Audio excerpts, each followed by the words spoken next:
Okay, hey everybody. How's everybody doing? Um, Working on some sketch cover commissions tonight. As you can see here, this one is mostly done. I have to back up the camera just a little bit. So, yeah, it's a little blurry still on that screen. But yeah, so this is an experiment. So, welcome to my first art stream on Twitch. And as I continue to get set up here, trying to find the best way to do all this. Yeah, so thanks for hanging out. You can see I got a nifty little slideshow like right there, so you guys can check out my artwork. And while I'm drawing, you can see some of my previous sketch cover commissions, like Kylo there. So yeah, so this one, this Slave Leia sketch cover commission, is a near finished one, and I've got some other ones I got to work on tonight. So here's one, Darth Vader one I'm doing for another customer, and pretty cool mud trooper I started here for Charlie. He's out of Indiana. He's a member of the Bloodfin Garrison, I believe, 501st Legion. So this is a sketch cover I owe Charlie. I got a wrap up for him, so I might ink that one. I'm just probably going to play with all of these, and I don't know if I'll get them all done tonight, but you guys can sit and hang out and chat if if anyone is up, and if they want to chat, feel free. And I got this one here I've been meaning to finish for a while, BB-8 and the Infinity Gauntlet, so that was kind of funny. That's an overdue commission as well. I need to ink and get out the door. So yeah, some of these, we'll see how far I get on these tonight. I might just work on one. I might work on a few of them. I still need to finish up this one with some minor touches. If you see me looking off to the side, that's my other monitor. Yeah, so looks like I got my chat window open, so I know it's pretty late. Not everyone's gonna be up, at least on the East Coast. So if there's any West Coast friends out there that are still up and want to stop by and check out the stream, feel free. But yeah, I might actually listen to some music while I'm working on these until people start showing up to chat. And if you don't show up tonight, I'll be doing this probably again tomorrow, earlier in the day, and I'll be drawing this week as well on these. I have a handful of other commissions I have to do too. So yeah. So, and if you get bored watching me sit here and draw, you can check out my Facebook or Instagram or my official site, and you can see my latest artwork there as well. The links are at the top of the screen there. So you can just type those into your browser or into your phone. So yeah, just hang out and we'll see what happens. So might do this for an hour or two. We'll see how long this goes. Maybe I'll keep my first stream kind of short. Probably start off inking the Vader or the Mud Trooper for now, and I'll come back to Leia in a bit here. So yeah, we'll see.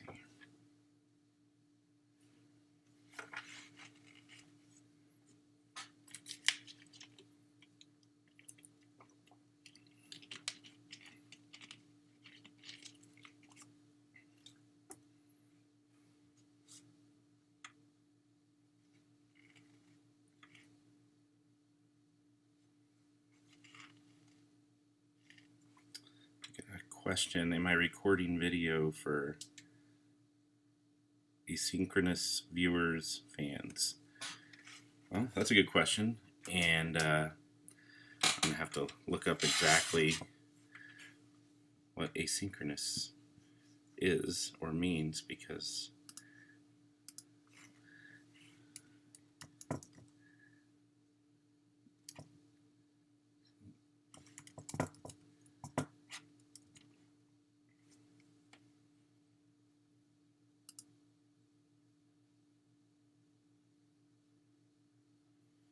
two more not existing or having.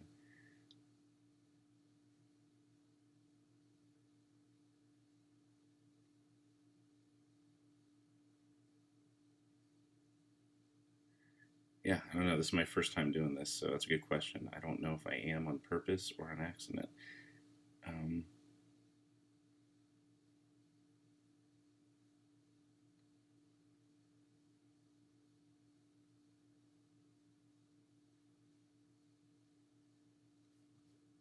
So yeah, good question. So this will be, right, since this hour is late in time zones and everything. Yeah, so this will be saved as a recording. This stream will be saved as a recording to my Twitch channel. So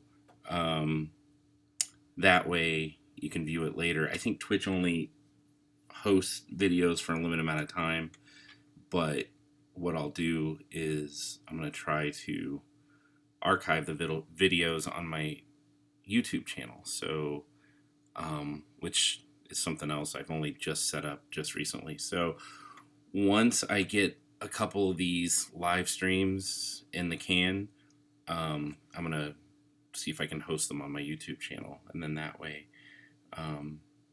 people can come back, and when I actually do start drawing, which will be here shortly, people can see me drawing and inking and rendering.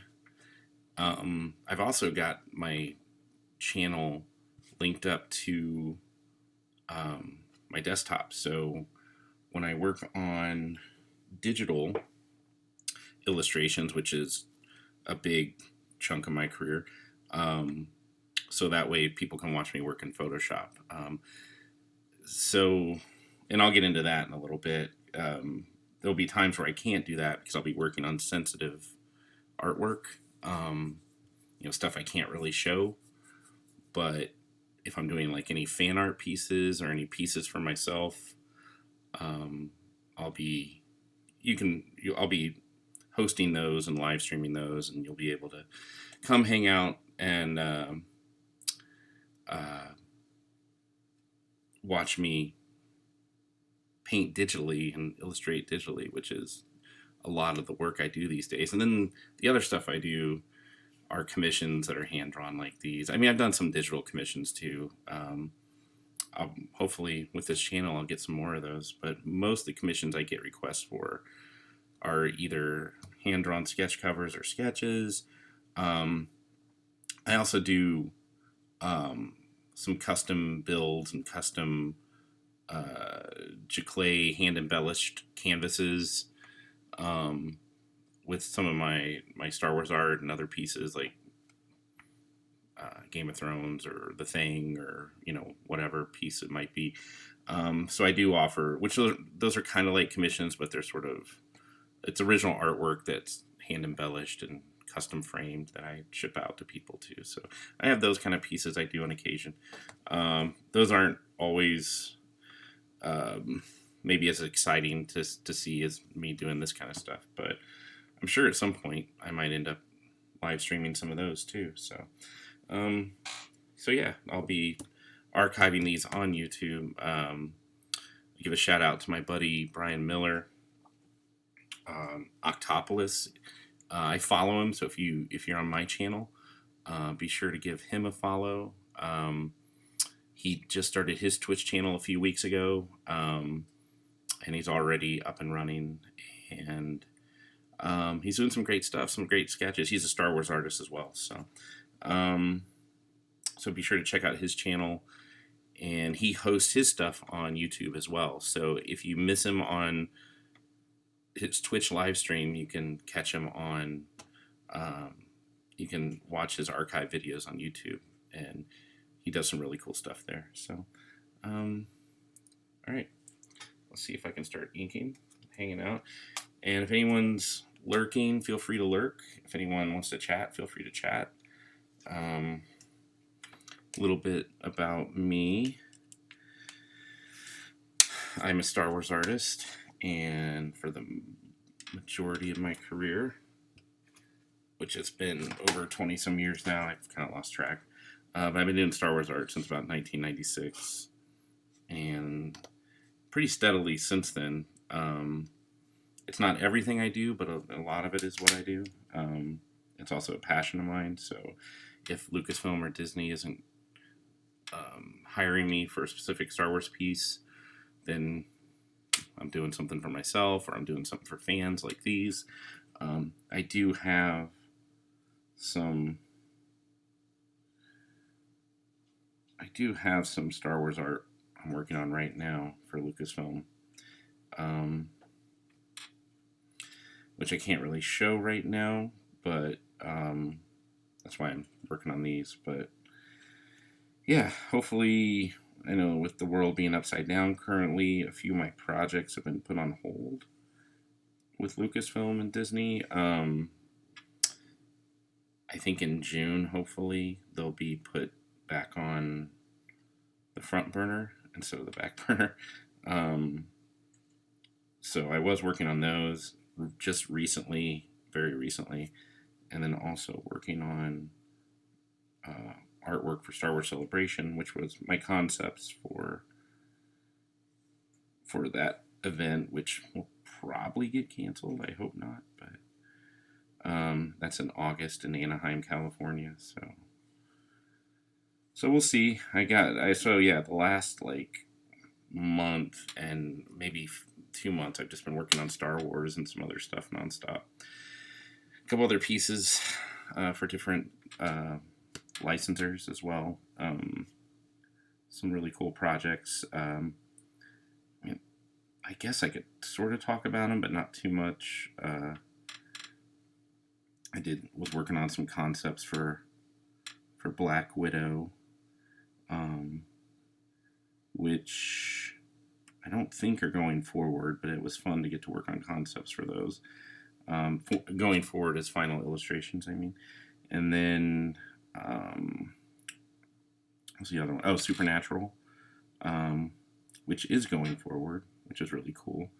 So that show is ending its final season this year. I know the finale is getting delayed, but so yeah, I'm doing some artwork to sort of commemorate the ending of Supernatural. It's kind of a unique piece. It's pretty cool. I can't talk too much about it, and I don't want to ruin anything, but hopefully that'll come out this year. It will. It's planning to come out this year. I just don't know when exactly now with the show's finale being delayed and everything. So it'll either come out maybe this summer or maybe this fall. I'm not sure, but working on that right now for that show and for the licensor. So yeah, so not everything's Star Wars, but I do get to do some other stuff, so which is fun because I am a fan of more than just Star Wars. I mean, that's definitely my passion. It's why I wake up in the morning most days. But I also am a pretty big movie geek, comic book geek for sure. I mean, I grew up on Marvel and DC, and I've worked, a lot of my career has not just been Star Wars, but also comic books. So a lot of movie and TV licensed comics.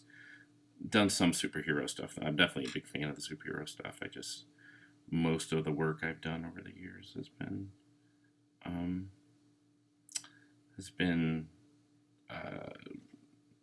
movie and TV related because of Star Wars and also Star Trek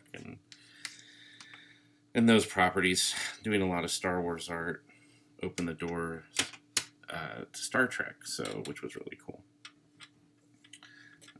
So I got to work on Star Trek I still kind of do off and on. Not really anything the last few years, honestly, but from like 2006 or 7, I think, until maybe a few years ago, I was doing lots of steady Star Trek work for IDW and CBS Studios and some other clients. I was working on a project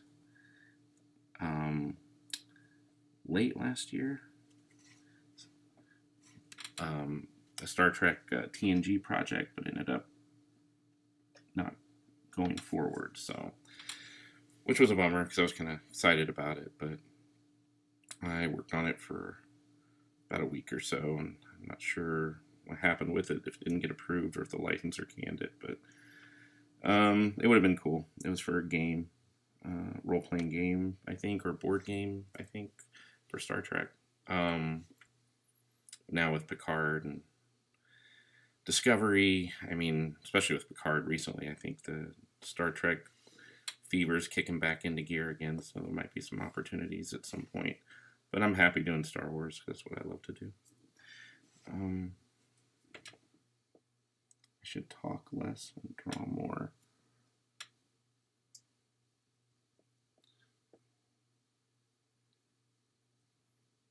Sorry for the crappy lighting. I know I got some cast light on, so I'm still figuring out my setup here and need to invest in a better light setup situation.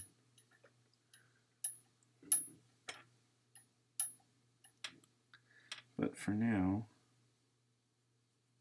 this is one I got to work with. I think I need to buy a ring light. I might even need to buy a real microphone at some point. So I do have if you're watching this live stream on your desktop, I don't know if you can see it on your phone on a mobile app or not, but I do have a donation button on my channel. It's linked to PayPal. So since I'll be doing this for the foreseeable future and not too many shows, because all my events have gotten canceled so far this year. Hopefully not all of them, but most of them have so far. So I'll be doing a lot more live streaming and interacting with fans this way, as opposed to seeing all you guys out there in person, which kind of sucks, not getting to do that. But I probably do like 17, 20 shows a year, which is a lot. But at the same time, this gives me a chance to catch up on commissions, get some more freelance, maybe even do some more fan art pieces. So that, there's opportunities. You just have to know how to be flexible and make things work. When life throws you lemons, you make lemonade. I'll bump the camera there. Do I find it hard to talk and draw even after so many years of convention tables? It's been a lot of years. No, not really. I mean, it's hard to draw at shows when I'm trying to sell my artwork. So that can be tricky. But to talk and draw, not necessarily. But I don't tend to do a lot of commissions at Comic Cons.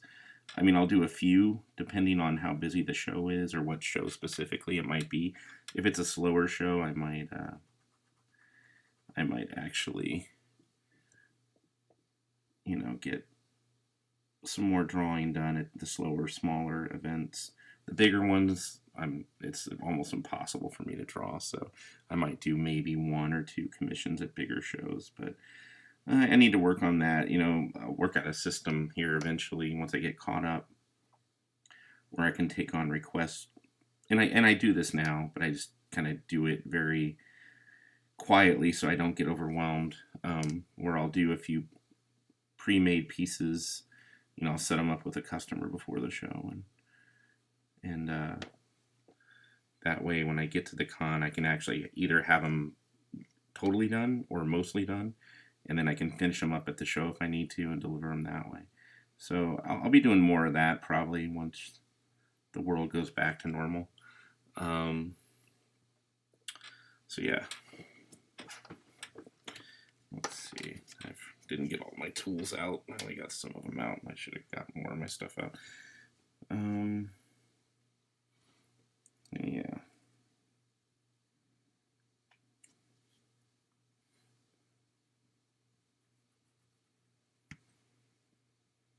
So yeah, like I said, I'm a pretty big movie geek. I mean, Star Wars is my passion. It's what most of my career has been.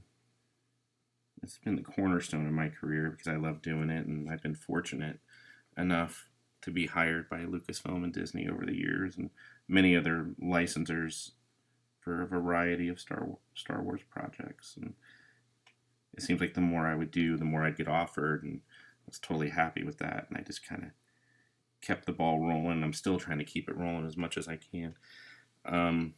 So yeah, whenever an opportunity comes along for Star Wars, I usually try to jump on it.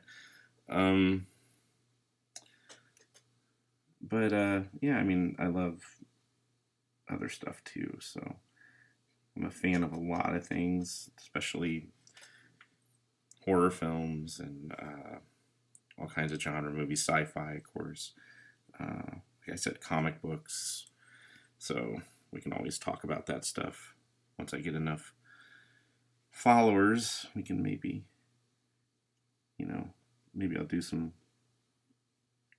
streams with some friends too. I'll try to get Brian Miller from Octopolis. Try to get him on. Maybe we can do something together and shoot the breeze while we're both working.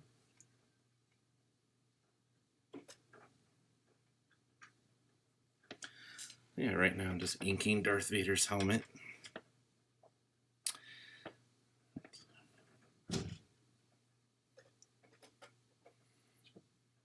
Every now and again I might pause just to see, check my chat and my Facebook and see if Any of my late night friends might be hanging out.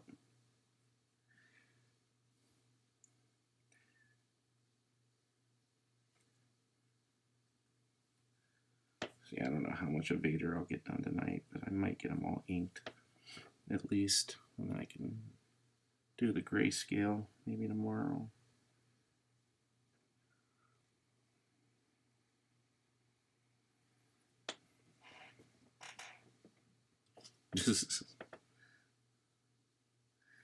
Hello, Ashley Brienzo art. You're so cool. You're so cool. You're so cool. That's a quote from one of my favorite movies, by the way.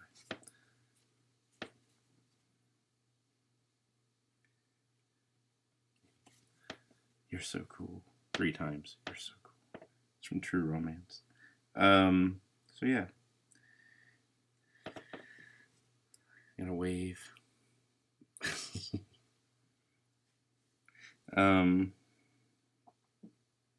Thanks for hanging out, Ashley. I appreciate it. Welcome to my first live stream. We'll see how this experiment goes. I mean, hopefully this...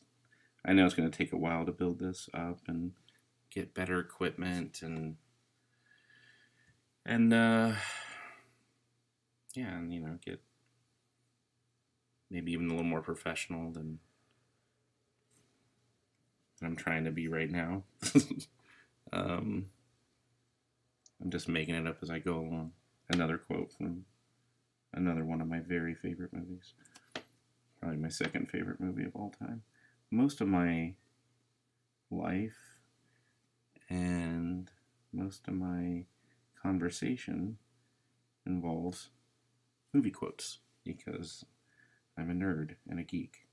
So I talk in movie quotes often. Because my brain just never turns off from that. So, yeah, we can always chat movies. It's one of my favorite movies. Yeah, we haven't watched it yet. I've seen it a million times, I'm sure. Yeah, you may not have seen it. You've probably seen it. But yeah, I can quote True Romance backwards and forwards all day. Okay, all right, add it to the list. Because, yeah, one of many movies we need to watch.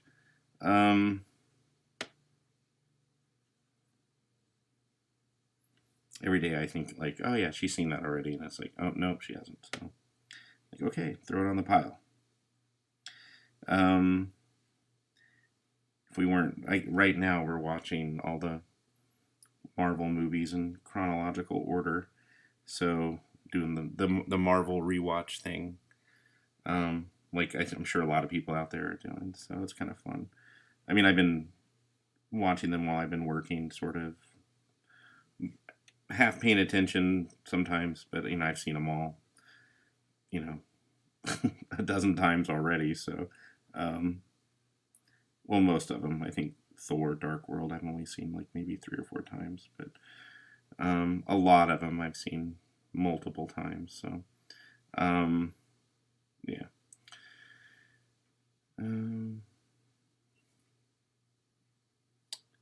Currently up to Ant-Man, that is correct. Which I think she's watching right now. So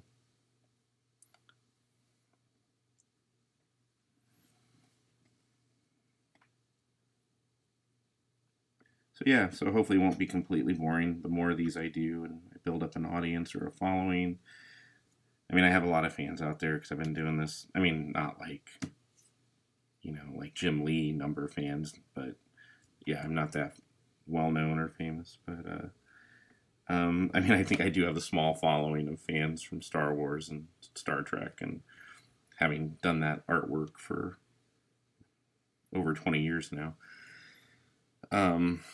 Well, Star Wars over 20. Star Trek, well, actually, I started in 98 on Star Trek. So, yeah. I mean, off and on, I've been doing Star Trek for about 22 years, I guess, or so. Was my first published work with Star Trek role-playing game for CBS way back in the day. So yeah.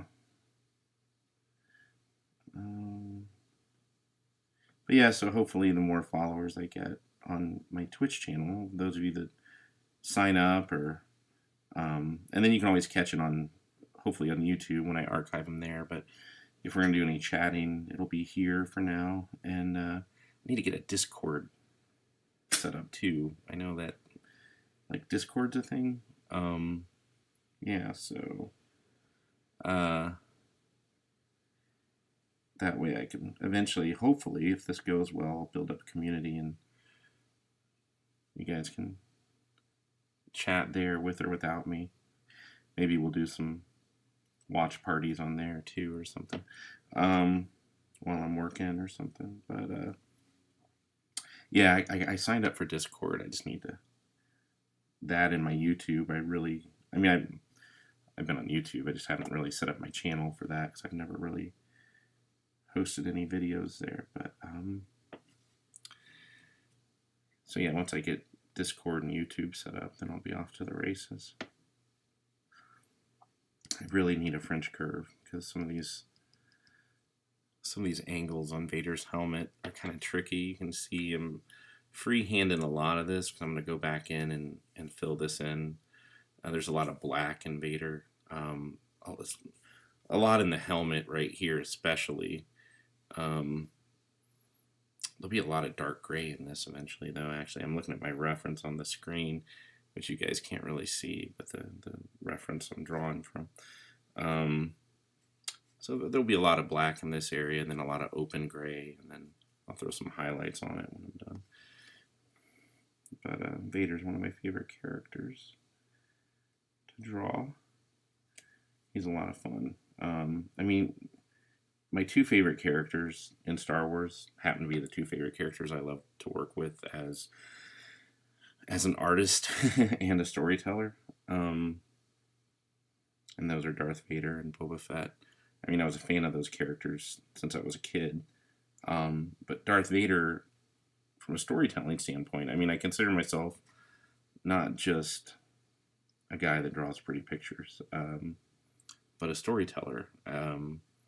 I mean, I'm an illustrator, obviously, but I also, you know, and having done sequential art for years and comic books and stuff, you know, it's, and even with covers, maybe not so much with this sketch commission, but a lot of the covers I do, which you can see on the screen right there. Like, yeah, there's another Star Trek one right there. Yeah, it's more than just drawing floating heads and pretty collages. I try to tell stories with my artwork when I can, especially with my comic covers. I mean, sometimes they're more pinup oriented.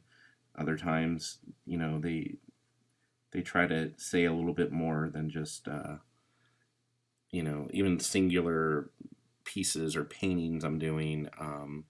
That might even have just one single character in it. I'm still trying to evoke emotion with it, or tell a scene or a story or something with that character unique, hopefully. So yeah, a lot of my covers and a lot of my Star Wars art, you'll see that. So I mean, from a storytelling standpoint, I love working with Darth Vader because he is sort of the whole reason we have a Star War. The whole saga kind of revolves around the rise and fall of Anakin Skywalker. So from a storytelling standpoint, Vader's a lot of fun to work with. There's just so much potential. And then from a design standpoint, he's such a, you know, the character, the graphic nature of the character, all the black, you know, it works really well with my style from a graphic design standpoint, my comic book style that I work in. So I like working with all the dynamic contrast, light and dark in his costume. It's a lot of fun from a design standpoint too. So Um, so yeah. Um, and then Boba Fett, my other favorite character, he's a lot of fun to work with. Also from a storytelling standpoint, I mean, before Attack of the Clones, when that came out, kind of demystified the character, which is cool. I mean, I love that we got that backstory with him, but at the same time, he wasn't quite as mysterious and enigmatic as he used to be prior to that. Um, but he still is sort of the ultimate badass, you know. So as a kid growing up with that character, we all just imagined, you know, who Boba Fett was, and we all gushed over his costume and his weapons. And then as an adult, getting to work with Star Wars and Star Wars storytelling, different media, comics, magazines, and posters and illustrations and books and all that, trading cards. I've gotten to work with the character, and kind of it's been fun to explore that enigma, whatever hasn't been demystified with the character. But yeah, he's not as cool anymore. People, oh, Boba Fett, he's kind of like overplayed. And you got to remember though, before Attack of the Clones and even before The Mandalorian, there was, you know, there's a lot of potential, and there still is. I mean, he's still a great character, but Boba Fett is, he was sort of like the, you know, the ultimate, not so much a bad guy, but he was basically the man with no name, the Clint Eastwood character, the bad guy you kind of love to root for. Not really a bad guy, but not quite a good guy either. And I kind of like that gray area with the characters. It's been a lot of fun to play with Boba Fett. And then from a design standpoint, he's kind of the opposite of Vader. Vader's all black and very you know, graphic design. You can do a lot of like dynamic lighting, light and shade with Vader. Boba Fett, it's all about the details. He's very, very detailed looking character. So from that standpoint, as an artist, maybe not as much of a storyteller, but as an artist, he's fun to work with, because the other part of my style as an artist is detail. I mean, I love graphic lighting and graphic design. That's why I worked in comics for so long. But also, I love detail and artwork. It's just I like pushing that contrast of dynamic lighting and also pushing detail. So it's interesting. It's not, you know, like, I'm definitely influenced by artists like Frank Miller and Mike Mignola and Bill Sienkiewicz and all these, you know, comic artists, Mike Zeck, who are masters of dynamic light and shade. But I'm also a big fan of illustrators like Drew Struzan or Ralph McQuarrie, or you know, some of my contemporaries and friends, you know, who do this stuff for a living, and Mark Ratz, and they're very detail oriented and very illustrative with their techniques. So, and Bill Sienkiewicz is too. I mean, he's that, and very illustrative as well. But I am a fan of those dynamic comic artists. That's what I grew up with. Was, you know, John Byrne, Mike Zeck, Frank Miller, Walt Simonson. God, there's so many. Howard Chaykin.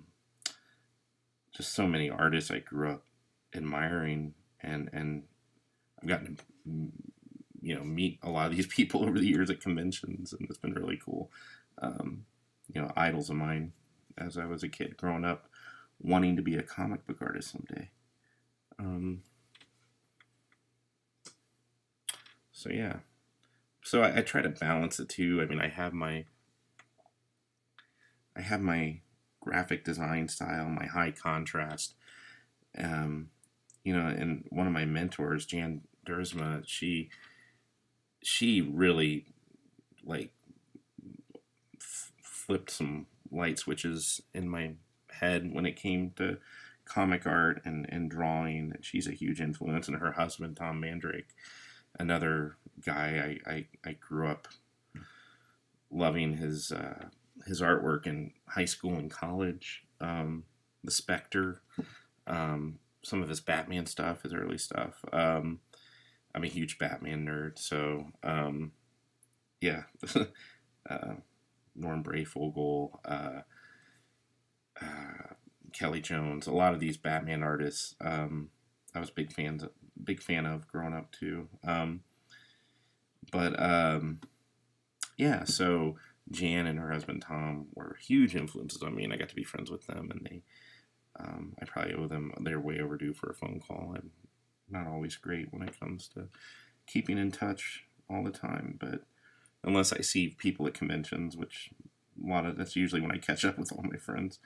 But yeah, they are definite inspirations of mine as well when it comes to comic book art and Star Wars art. And Jan's one of the best Star Wars artists in the world, so I got to be friends with her back in 2001, I think. We met at a convention. I was already a huge fan, and we just ended up having to sit next to each other at Wizard World Chicago, I believe, in 2001. Yeah. And we found out we both knew each other's work, and we were both doing Star Wars at the time. And she was doing stuff for Dark Horse, and I was doing stuff for Lucasfilm on some different Star Wars magazines. But she'd seen my work, and she really liked it. And we ended up hitting it off, and yeah, so she's still working and putting stuff out there. So is Tom. So you should check them out if you're not familiar with their work. I see them on Facebook a lot, posting their latest stuff. So yeah, let's see. What am I doing here? Yeah, some of this I got to simplify. I don't need to really.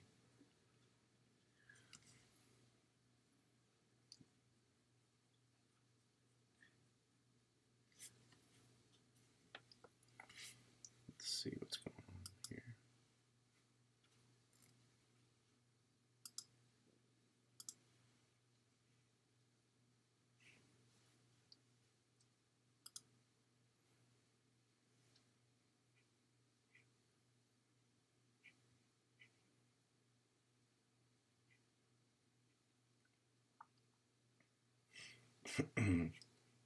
I'll get some people, I think, hanging out and watching maybe.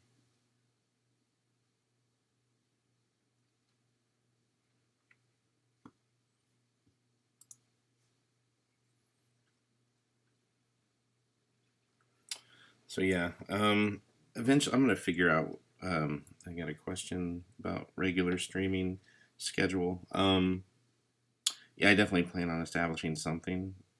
I tend to be a night owl for sure. I'm usually up pretty late. But that said, I think I'm going to be doing some earlier streams. I'll probably get a schedule going.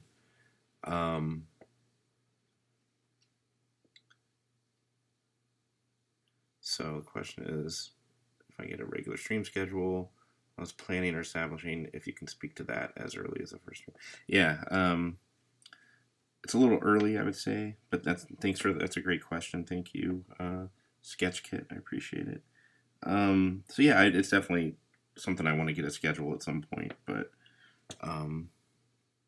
right now I'll just be kind of shooting from the hip.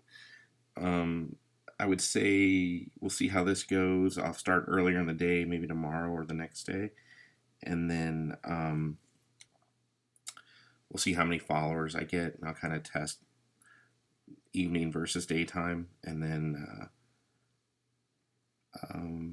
at some point I think I'll do a regular one. I mean, now, like I said, with conventions kind of off the books right now, I got a lot of time I can be using to work on commissions and get caught up on those, and work on some freelance I still have, luckily, with a few clients. So So yeah, I'll probably set up a schedule. I'd say maybe give me a week or two, and I'll probably have something figured out by then, like a regular schedule. Maybe in a week, and then I'll try to. That way we can get people tuning in at regular hours and not just. I mean, I probably will still pop on randomly at night too, but at least I'll do one during the day. Streams will be announced generally on your Twitter. Yeah. Most likely Twitter and Facebook. I should probably start. I mean, again, I think I announced on Twitter and Facebook tonight, but like just like 10 minutes before I logged on. What I'll do for Instagram as well, I'll probably post that day, maybe that morning, maybe at least an hour ahead. So once I get a good rhythm going, and I'm sure there'll definitely be a lot more people on during the day for sure. But yeah, I'll announce it on Twitter and I'll announce it on my Facebook fan page for sure, and then which is linked to my Twitter. So actually, yeah, it'll be on my Twitter for sure. And then I'll let my Instagram followers know too. That way they can jump on.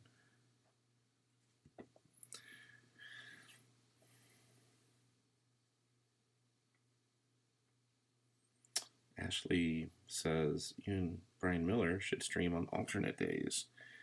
I think he does on Tuesdays and Thursdays. That's a good idea. I don't really want to compete with one of my best friends, and yeah, we kind of we have a lot of crossover audience. We kind of built up our fan bases together. Brian and I worked a lot together on Star Wars coming up, and now we still do on occasion, but yeah, me and Brian kind of forged our own paths as well as working together over the years simultaneously. So now he's doing a lot of Star Wars art for Acme, and he has a pretty good following there. And see, I'm inking this upside down. That's the one thing is like if I can't twist my wrist in the right way, I'll just flip it around and get those curves. But yeah, Vader's helmet's starting to come out. I mean, yeah, I could probably do a Smart Tuesday. So I mean, Wednesdays and Fridays. I'll probably just, I don't know. Like I said earlier, I'm sure him and I will talk, and maybe we'll do maybe we can get in on each other's streams. We can figure that out, and I think that'll be fun. Yeah, that's a good idea, Ashley. All right, I need to get a French curve, which I think I gotta dig up out of my folder or out of my supply box over here, so I can finish inking Vader's helmet here. Because I mean, I could freehand it, but I can always go back and touch it up later. But I'd rather just knock that out with the thing with mechanical. Now Vader is a character, but he's obviously organic because he's a living, breathing thing. But his helmet is very mechanical. There's a lot of organic drapery here I can freehand, especially in the glove, obviously. A little bit in the armor here. And I really probably did more of this freehand than I should have. But I know that I'm going to go back in with colored pencil and once I get the gray tones in there so I can tighten up those lines further. But something I taught art for 10 years at CCAD, Columbus College of Art and Design in Columbus, Ohio, where I graduated from and got my BFA in illustration. But yeah, so I taught comic book illustration there for 10 years and other illustration courses, media illustration, illustration techniques, and digital illustration in the early days. I was doing that, which really definitely helped with my career later. But yeah, I mean, I was I mean, early days. I mean, I'm talking like I taught from what, 1998 until about 2008. Variety of courses over 10 years at CCAD. The comic book course was the main one for 10 years, but I always taught my students how to ink and how to draw and how to use tools like curves and rulers when you're doing mechanical things. And so Vader's helmet is very mechanical, and that really should use some tools for that. But the glove, I can definitely freehand that. You can see and just knock that out. And I'll go in and put some line weights into these once I get it kind of worked out a little bit better.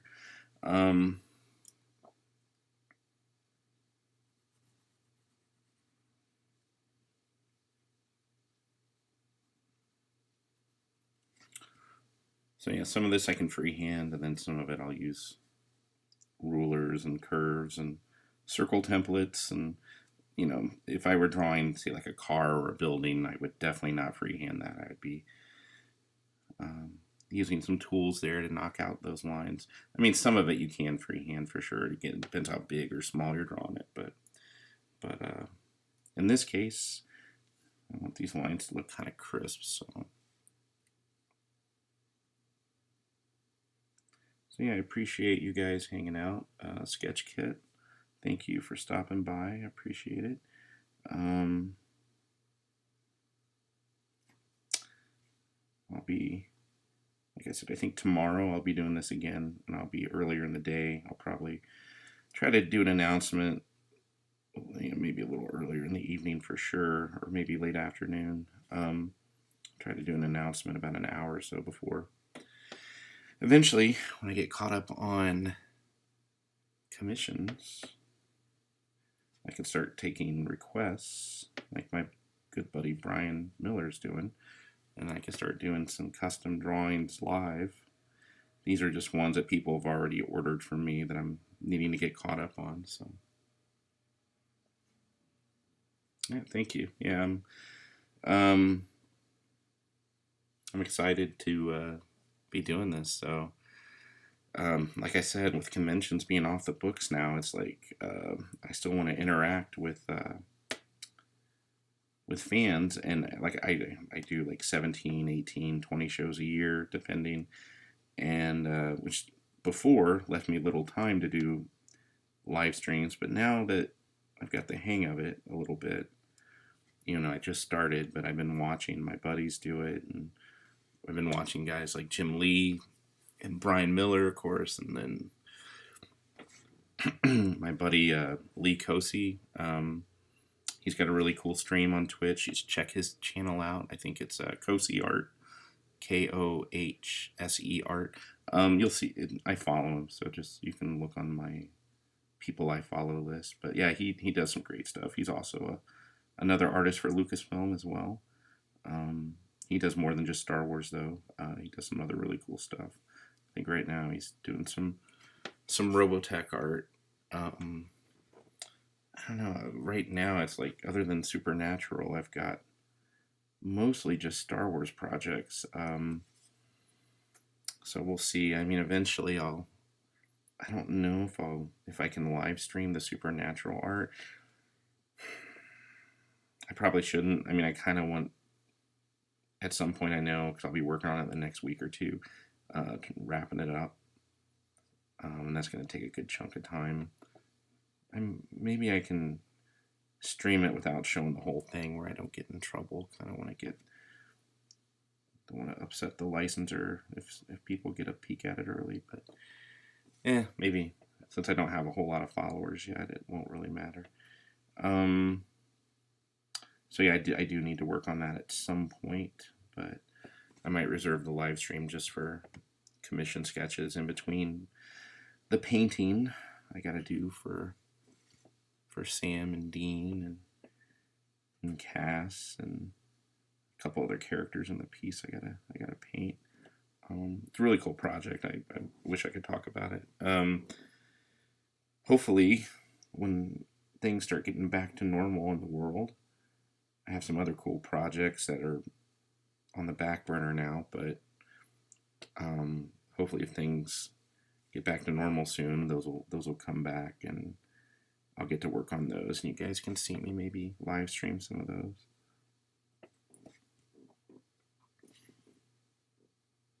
Oh, cool. Hey, nice for you to drop by. Eel. I can't say your screen name, but thanks. So cool seeing the process. All right, this Eel's Gooson. Gooson. Maybe you're not supposed to say it, but Eel. Thank you, Eel. Yeah, and you can see again. This is just the very basic beginnings of it. I don't know how far I'll get tonight, but we'll just hang out for a while and draw some pretty little Darth Vader gloves, some fluffy little leather gloves, and friendly little clouds. Sorry, just kidding. Channeling my inner Bob Ross there. Let's see.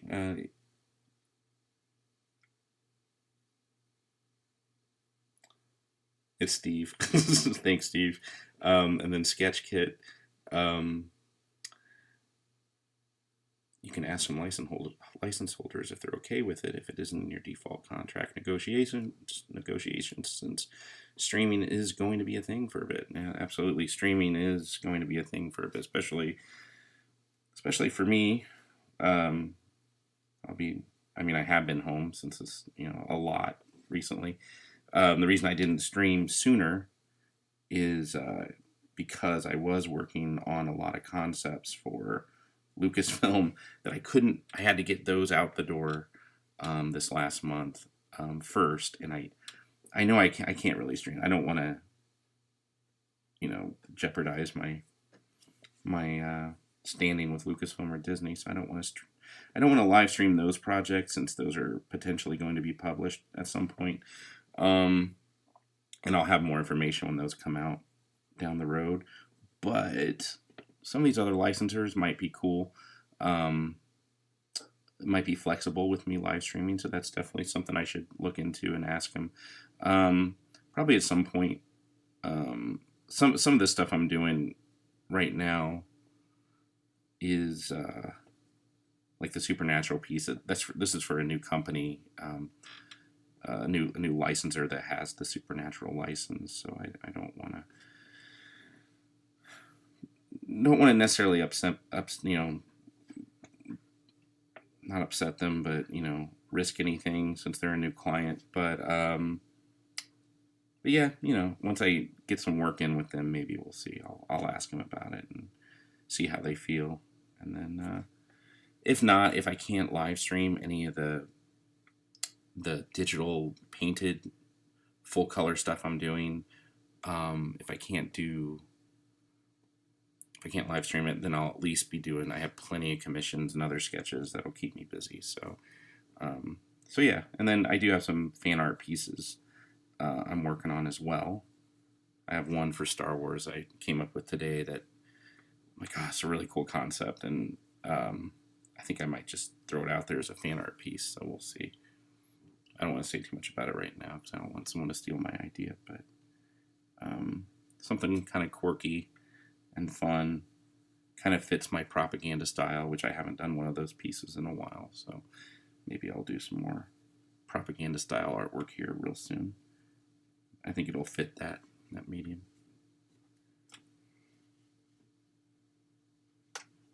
So cool, yeah. Thanks, Steve, and thanks, Sketch Kit, for coming by and for the questions.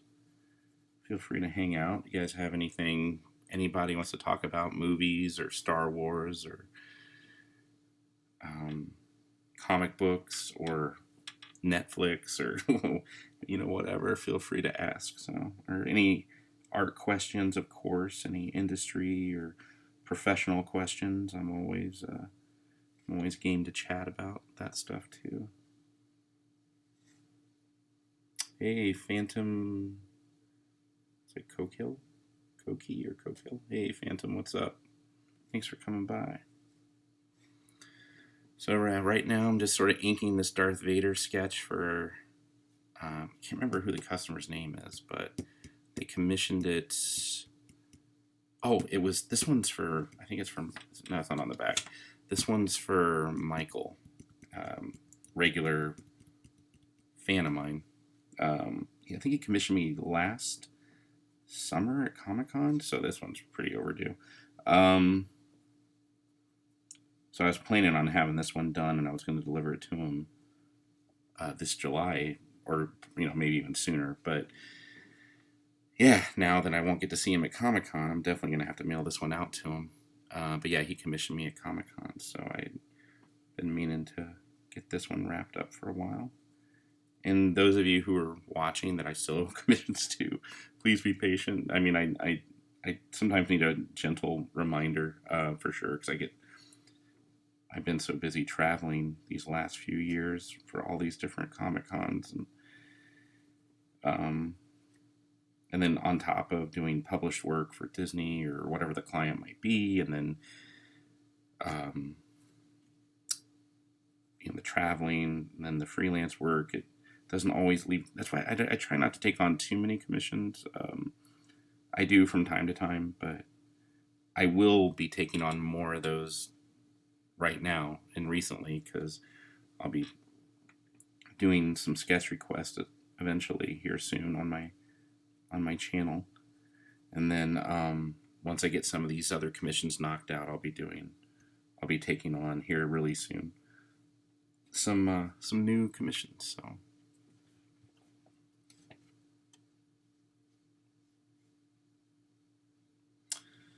So Sketch Kit asked the question, process-wise. Oh, Phantom Koki. Yeah, that's what I thought. Koki. Cool. What's up, Phantom Koki? Thanks for coming by. So Sketch Kit asked, process-wise, you don't find the minor bleed a problem using alcohol-based markers over the top of my micron liner? Not usually. It depends. Like, there's definitely some cheaper markers. I tend to use Copics. So Copics are a really high-end, really great brand of marker. They don't really have as much alcohol in their inks, so they don't really bleed the Copics really at all. I mean, it's I might bust out an older Copic and yeah, and then maybe the ink is older ink because I haven't used the marker in a while, and it might occasionally run into that problem. But Prismacolors do it a little bit. Again, just depends on. I want to say it just depends on the quality of the marker and the brand of the marker. I use a lot of Prismacolors. I use a lot of Copics.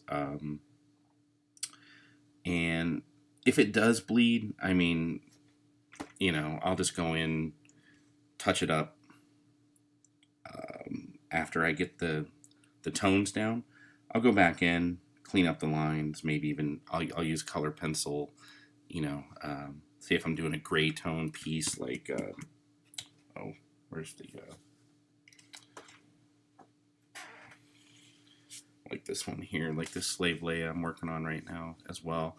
So you can see I inked it, and then I used some gray tones on top of it.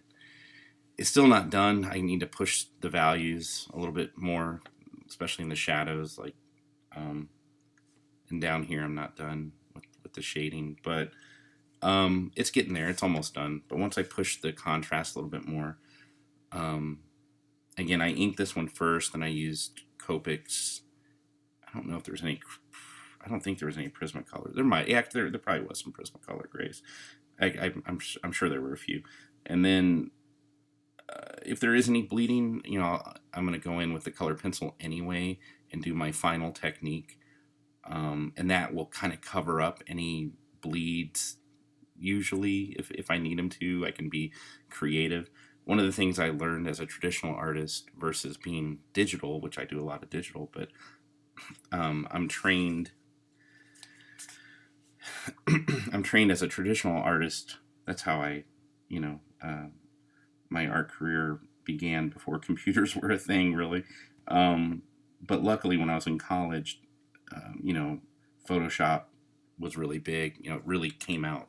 I want to say like when we got the computers in school, it was like 92, 93, I think, and Photoshop was really new at that point. That's kind of when I started, you know, in Photoshop 1. And but at the same time, I had already learned traditional techniques.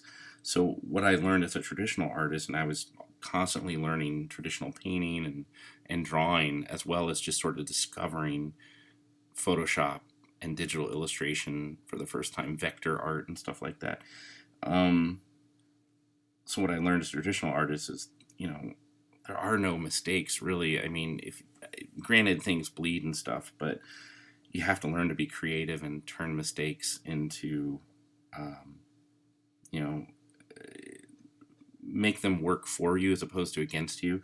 So I tend to be really flexible as an artist, whether it's digital or traditional. So, um, yeah, so I think drawing comic books over the years and learning how to ink and color and paint by hand has kind of forced me to be creative when I've come across mistakes where, okay, this ink is bleeding or this marker's bleeding or this color, um, you know, forces you to be a little, think maybe a little more expressively or maybe even a little more abstract, depending.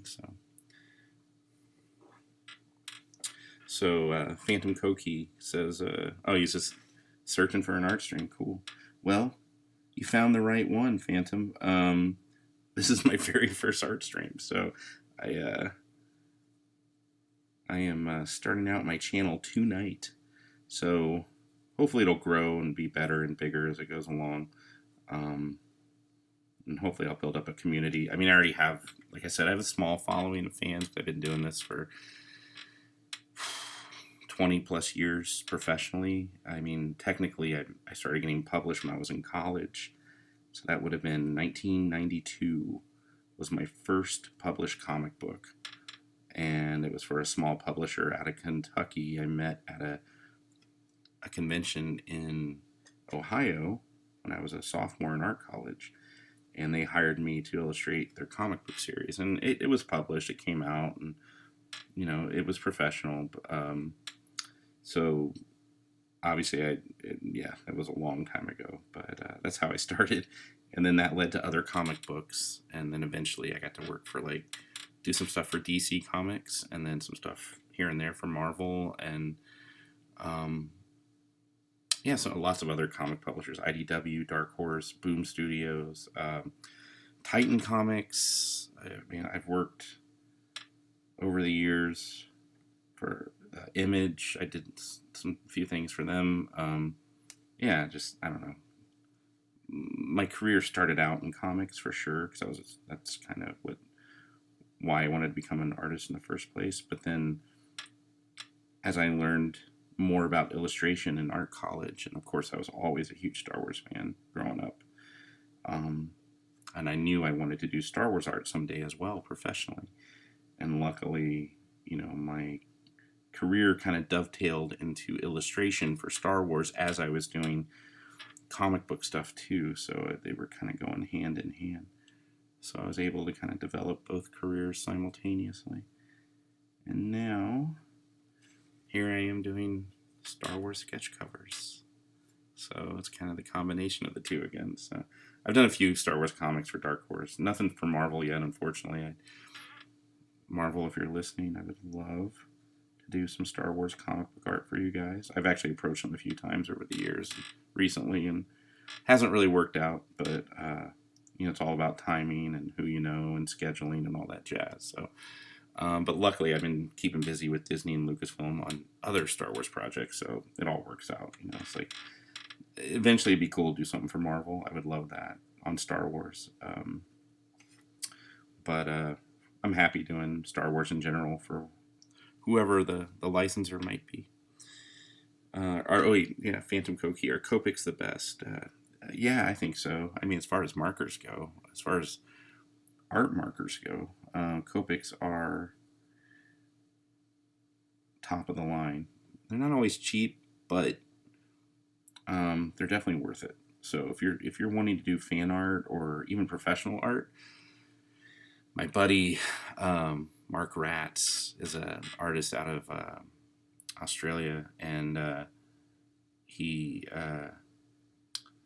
yeah, his stuff is amazing. He uses Copics and he uses them like paint. You know, like he blends. He blends them like a master. He's like, imagine Drew Struzan with acrylics and airbrush, and then that's Mark with also. I mean, he does use paints as well, but he uses the Copics like paint.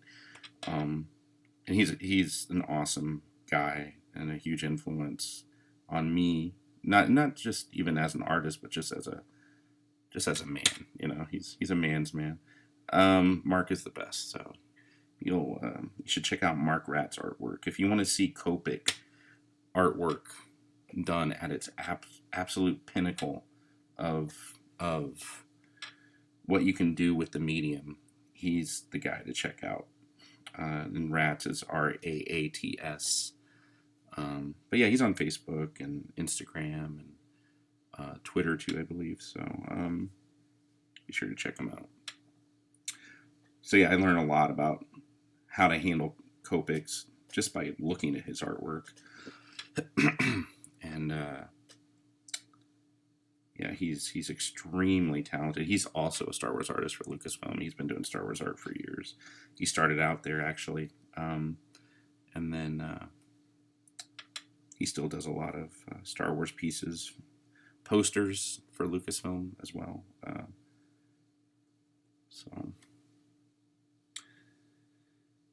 So Phantom Koki, I bought a cheaper brand. The blues dried out before I got to use them. It sucks, man. Sorry to hear that. Yeah, I mean, markers are markers. I mean, I have all kinds, really. I mean, Copics are what I tend to gravitate towards, and most of my color pieces will be done in Copics. And then, but, you know, I'll throw Prismacolors in there. I have a box of markers. I have markers from like 10 or 15 years ago that aren't completely dried up yet. I'm like, oh, I'll use that one too. So it really just depends. But I mean, yeah,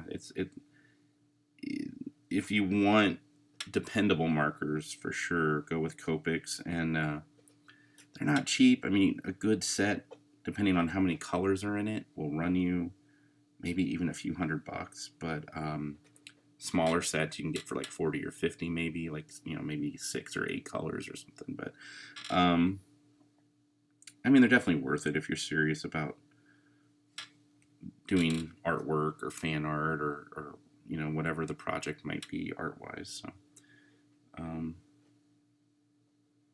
and eventually, I don't know if tonight I'll get to the Copics on this, but we'll see. I might throw a few on there. You might see me use some tonight, but if not, I'll continue this one tomorrow, and you'll get to see me throw down some Copics on this one. So cool. Thanks for coming out, guys.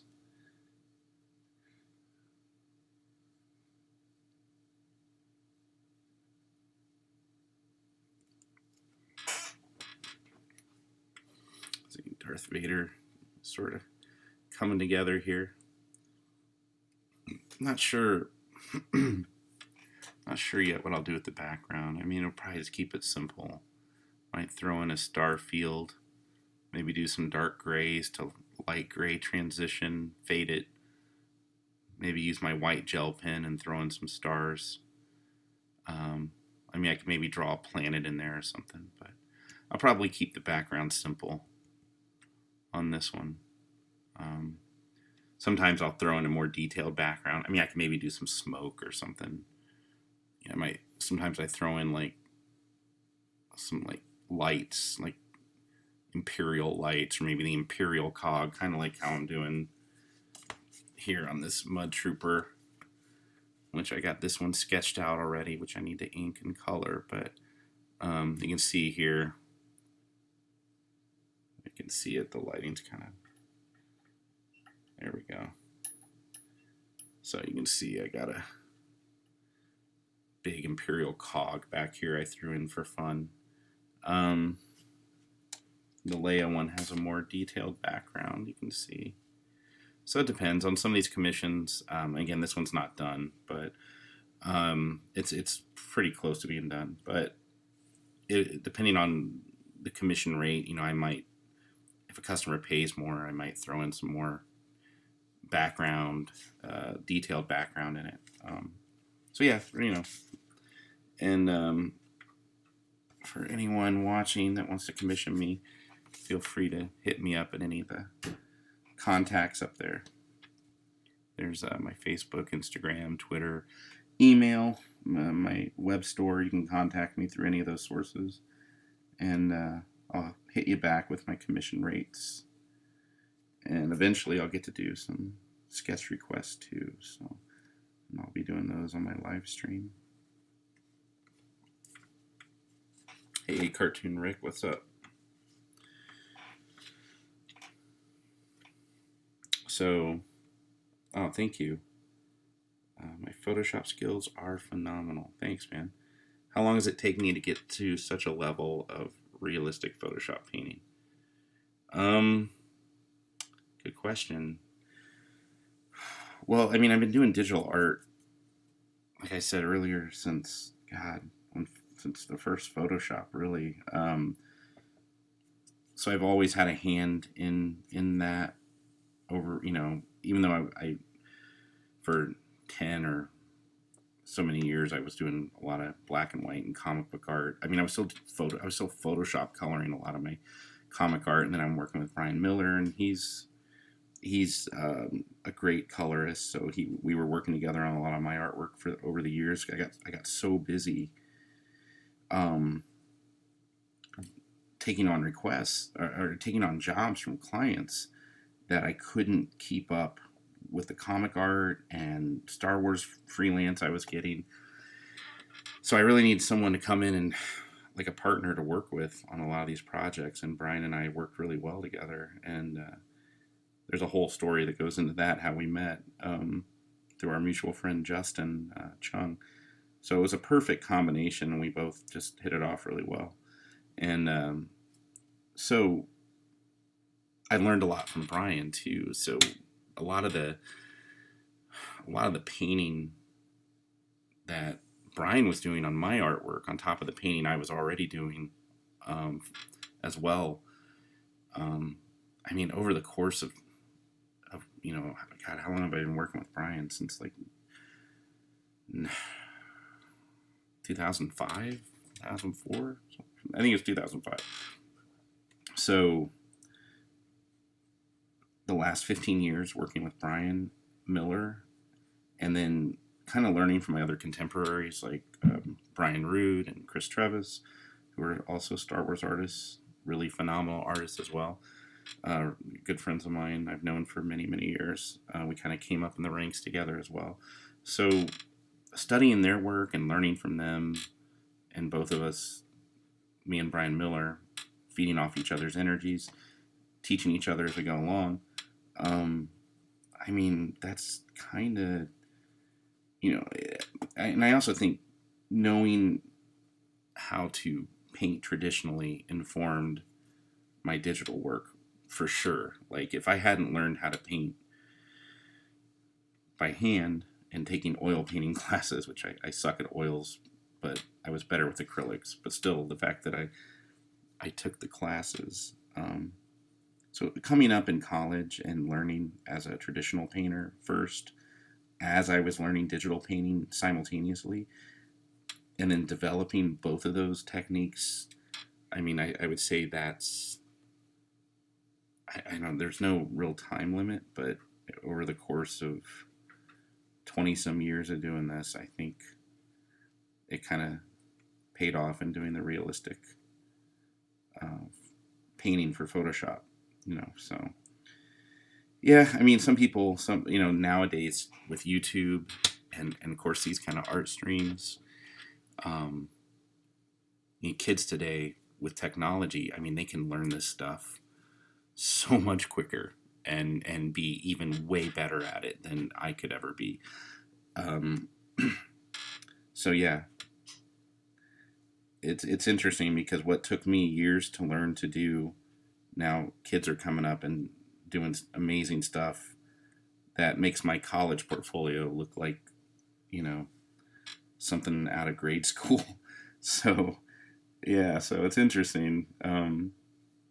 So I mean, I would say, you know, it's taken me 20 years to get this far, but you know, with Photoshop painting, but really, you know, it's not. There's no time thing on it. It's just the fact that I built off of everything as I went along. So if I had stuck with just maybe doing Photoshop work and not doing traditional and not doing sequential comic work, and problem is, like, I love doing all kinds of styles and techniques, and I love learning, and I love pushing myself to learn new things.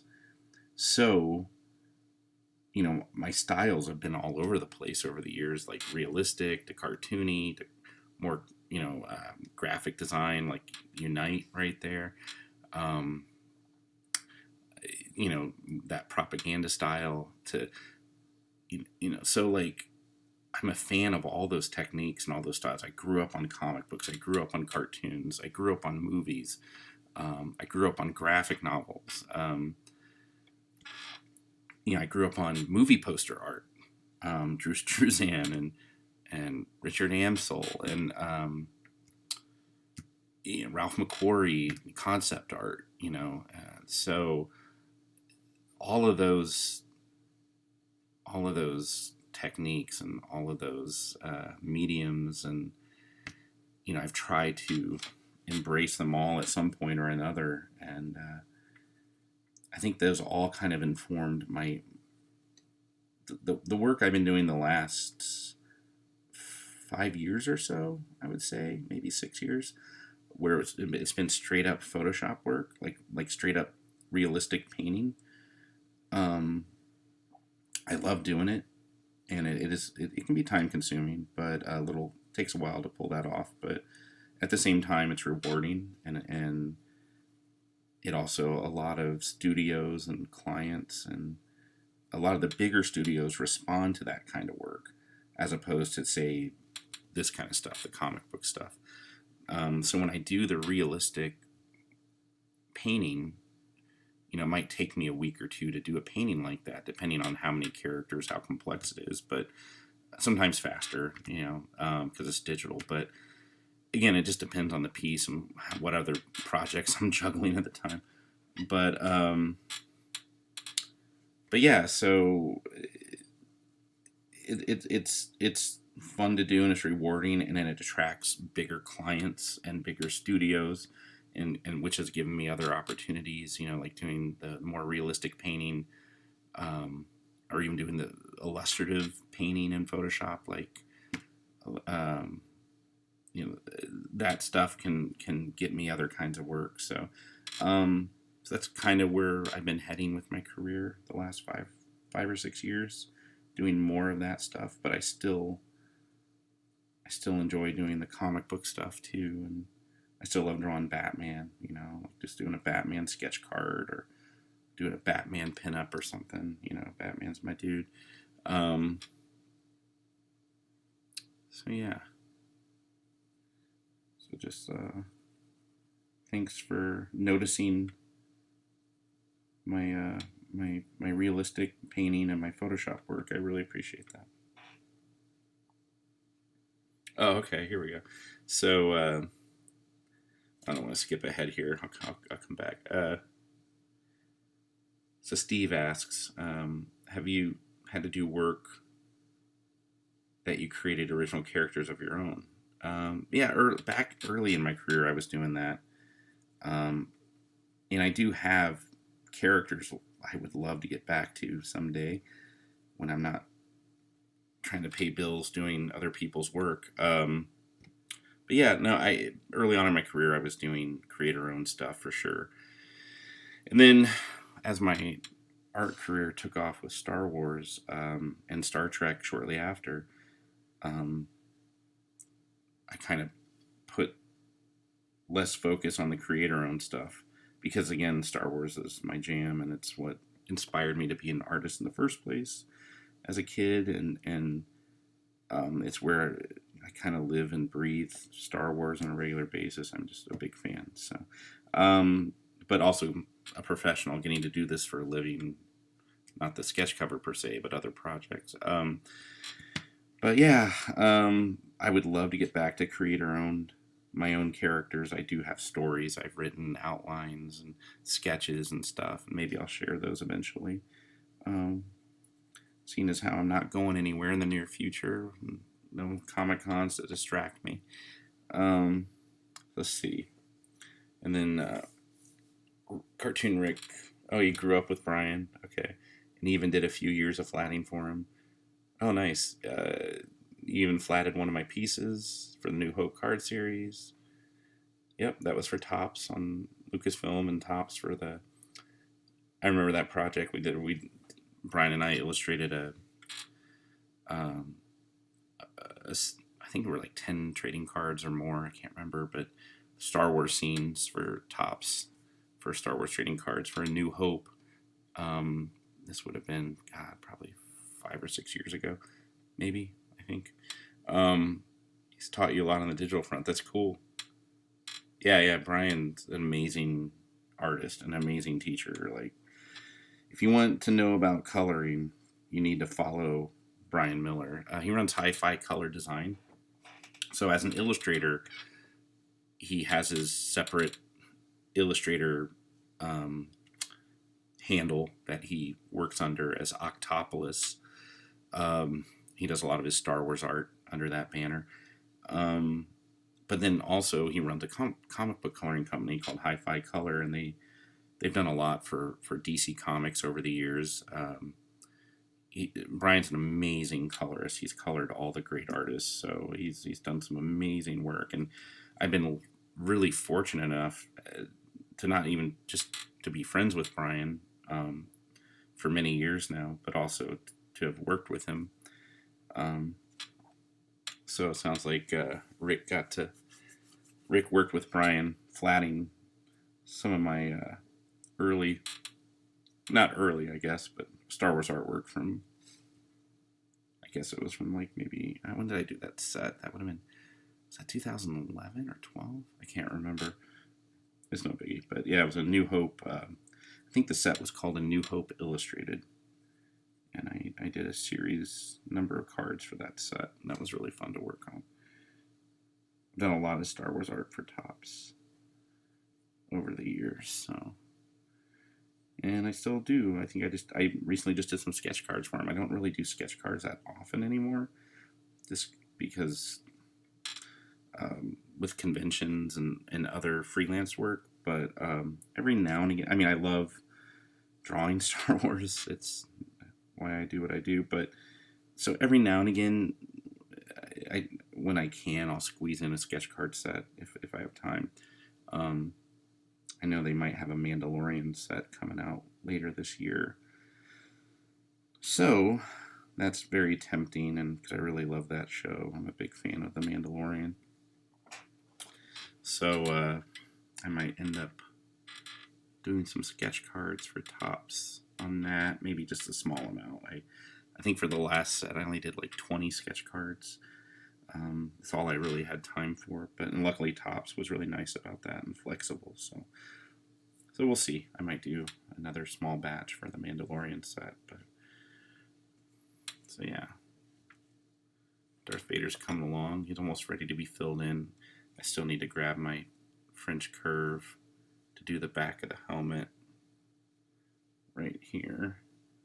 And then I'm going to use it to do the armor plating here as well.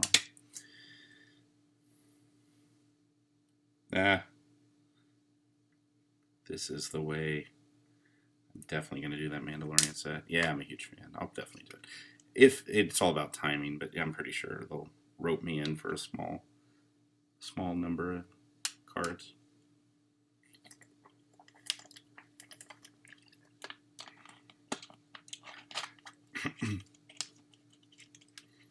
Cool. Well, I gotta find my French curve, so I'll be right back in just a second. Let me see if I can dig that out. I think it's over here in my pile of stuff. But feel free to hang out for a minute. I'll be right back in a minute.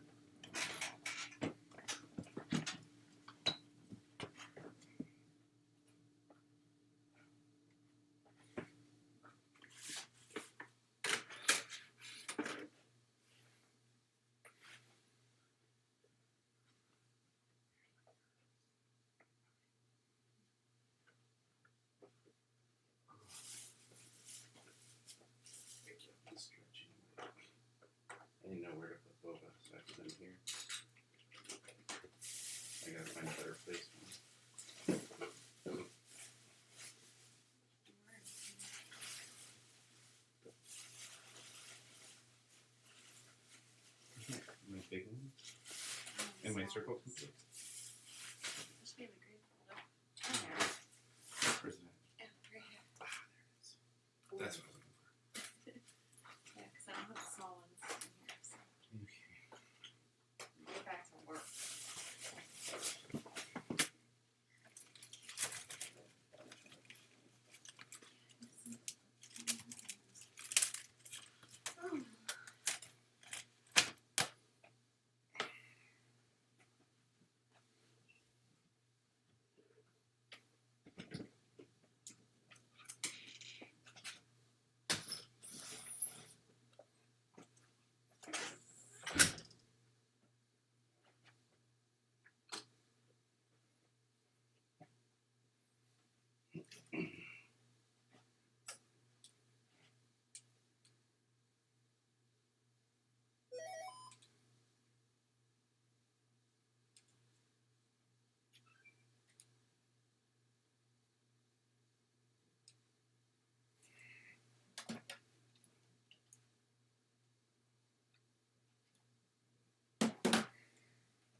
All right. Let's see. There we go. All right. I'm back. Got my French curve. Now I can do this.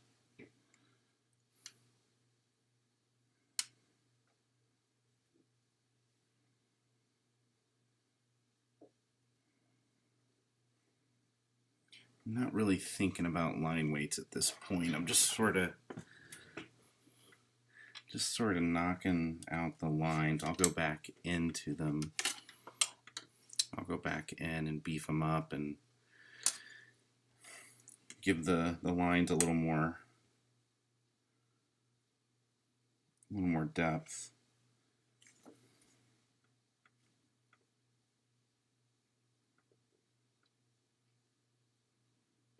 See if I can.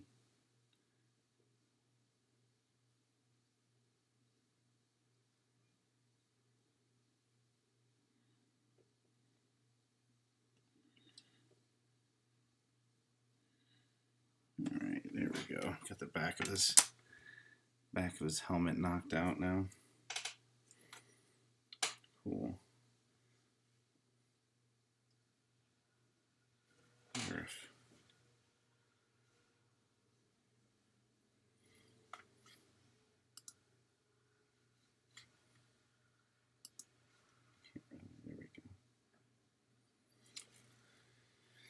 Yeah, cool. Thanks for hanging out tonight, guys. I'm going to keep working on this for a little bit.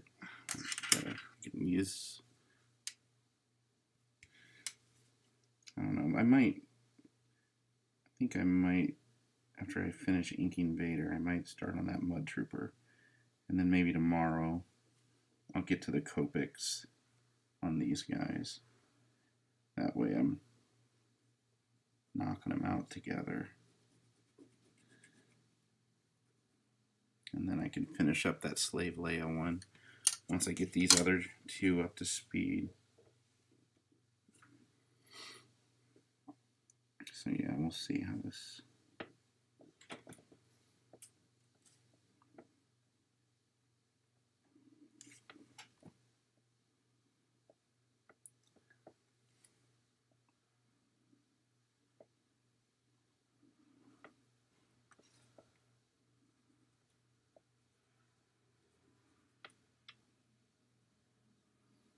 I also kind of wanted to do my first stream at night so I wouldn't have any pressure in case I screwed up. I knew there'd be a lot less eyeballs this late at night, so I could sort of do this as a trial.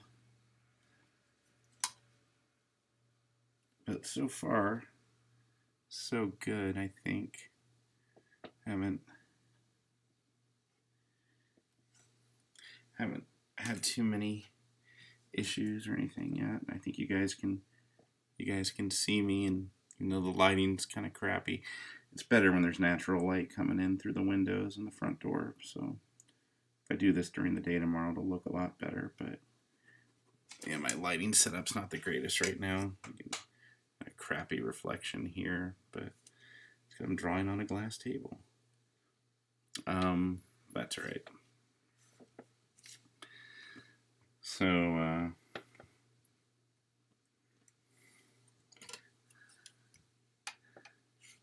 I'm not gonna ink this lightsaber with a pen. I'm gonna leave that pencil because I want it to look transparent. You know, I want the edges to feel transparent. I don't want to give a hard edge to those. So when I'm done, when I'm done inking Vader, I'm gonna leave the lightsaber pencil, and then when I get to the Copics, when I get to the gray tones on this one, you know, I'll color the lightsaber on the outside. Sorry, getting over a little bit of a tickle in my throat. So yeah, don't worry, I don't have the COVID. As far as I know, I don't have it. I mean, I hardly leave the house. I did go to Target the other day, so I might leave like once every, maybe once a week. I don't even know. I've been home so much. It's like, then again, you know, I've been training for this my whole life. As an artist, I'm used to spending many, many long days and months and even years sitting at my drawing table all by my lonesome, drawing Star Trek comics and Star Wars comics and Doctor Who and X-Files. So yeah, this whole isolation thing is like whatever. It's a walk in the park for me. But still, it is nice to get out every now and again. And I did go to Target the other day and get some couple cool Mandalorian collectibles that just came out. So that was kind of cool.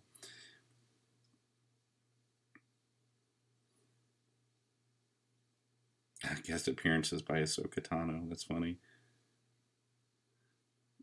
Ahsoka Tano is our cat, so she is sleeping currently. She actually tried to come into the stream a couple times because her cat stoop is right over here next to me.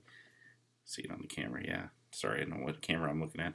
So her little cat stoops over here next to my desk. So she likes to crawl up on my desk or crawl on my lap, and she doesn't understand, like, why can't I sit in your lap? Because I'm working right now and doing my thing. So sorry, Ahsoka. But yeah, I'm sure she'll pop up on camera at some point when she's done sleeping. Maybe tomorrow. Good setup. Everything is pretty clear despite reflections. Oh, thank you. Yeah, thanks for... I tried to get this, being for my first stream, I tried to get it somewhat professional a little bit. I don't know. Like I said, I'm just kind of winging it. But yeah, the problem is I have a glass desk. I think if I have this little drawing pad, which will kill the reflection, I'll end up drawing, which I sometimes use to draw on, which kind of helps a little bit. So let's try drawing on this for a minute. So that might help with the obnoxious reflection you can see here. It's just, actually, it's a little like laptop thing I picked up at the bookstore, but it's padded on the back. So when I'm at conventions, it's kind of nice to have it on my lap or my desk when I'm drawing. So again, I think this was like 10 or 12 bucks or something, but so yeah, but that'll kill the reflection too, so that's good. Actually puts the artwork a little closer to the camera, which is nice.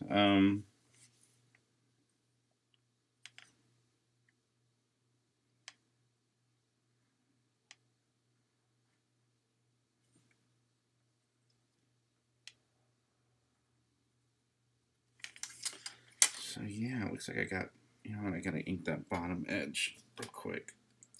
So I guess I'm almost done with Vader. I mean, for the inking anyway. Well, I still gotta fill him in too. I forgot about that. We gotta get that done. And then I'll probably start on the Mud Trooper, which, have I drawn a Mud Trooper? That might be I think that's my first Mud Trooper that I'll be drawing. I did do some solo art for Disney, which didn't come out, and it might still come out later. I mean, not, obviously the movie's been out for a while, but under their fine art banner. But I'm trying to think. I don't think I did any Mud Troopers in that artwork. So I did do. No, I'm trying to think of the other stormtroopers, the patrol troopers, and I didn't draw them either. I mean, I did a lot of the solo characters, though. I painted a lot of them. So yeah, those were some fun projects, and if those don't see the light of day soon, I'll probably just put them out and share them with everybody so they can see some of the marketing artwork I did for solo. They were pretty cool paintings, and they might still come out under Disney's. I don't want to release them online until I find out if they're going to be coming out under their fine art division. And if they do, then that'll be cool, and you guys will see them then. So yeah, this Vader, I just got to fill him in now, at least some of the darks, and I'll go back in and beef up the lines on him too in places. So right now it's kind of a little sketchy still, and some of the line weights need to be filled in. Let me see what I got. I can start filling in some of these blacks at least. You can see I have another computer back here. So I actually have 3 monitors. So I've got this one right here, which is on my iMac, and then I have my Cintiq here, and then I have another monitor over here, which I use primarily for email and other non-art related things. It's an older computer, but so yeah, it's kind of crowded on my art desk, keeping some of my art supplies over there too. Then I do have a drawing desk, which you can kind of see back here. It's a little drawing desk, but usually I'm drawing in front of my computer anyway. But I'll use that, or Ashley will use that drawing desk a lot for her stuff. And yeah, so you can kind of see my studio a little bit. It's basically my apartment is my studio. It's kind of all in one. I mean, I've got my garage outside is filled with convention gear and prints and posters, and upstairs loft is my online store basically. So yeah, it's there's pretty much the joecaroni.com. It's pretty much my entire apartment at this point. So yeah, running a personal business, professional, self-employed, freelance art career, and even doing it as long as I have, it tends to take over everything. I think once I start putting in some line weights, he'll start to really pop. So right now, it's not really dead weight lines per se. I mean, but he definitely needs some more dimension and stuff. But let's start filling in those blacks, and then I'll just use some good old Sharpies to fill in those blacks, and then we'll come back and add some more line weights later.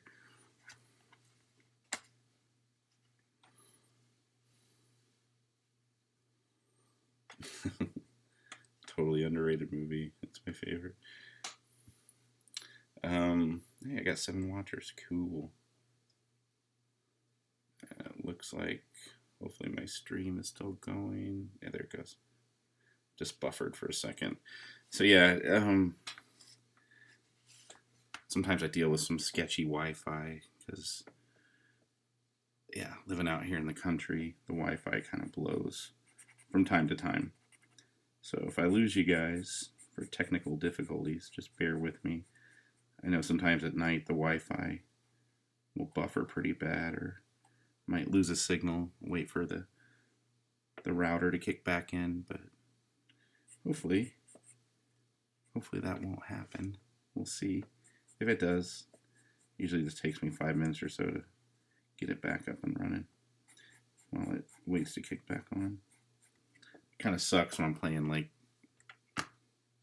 video games late at night and then Wi-Fi kicks off in the middle of my Xbox, whether I'm playing Fortnite or Star Wars Battlefront. So I am a gamer, but not hardcore necessarily, but me and my buddies like to play games from time to time. My buddies Ryan and Scott. Actually, we play a lot, so we just tend to play one game until we beat it to death over and over, and then we get sick of it after a year or two, and then we'll move on to something else. But they're awesome guys. Ryan's a really awesome artist too, as well. He does a lot of Star Wars cards. Ryan Finley, check him out on Facebook, on Instagram as well. But yeah, Ryan Finley does Star Wars sketch cards. So does Ashley Brienzo Art. So, and she's in the chat right now, so you can check out my girlfriend Ashley. She does a lot of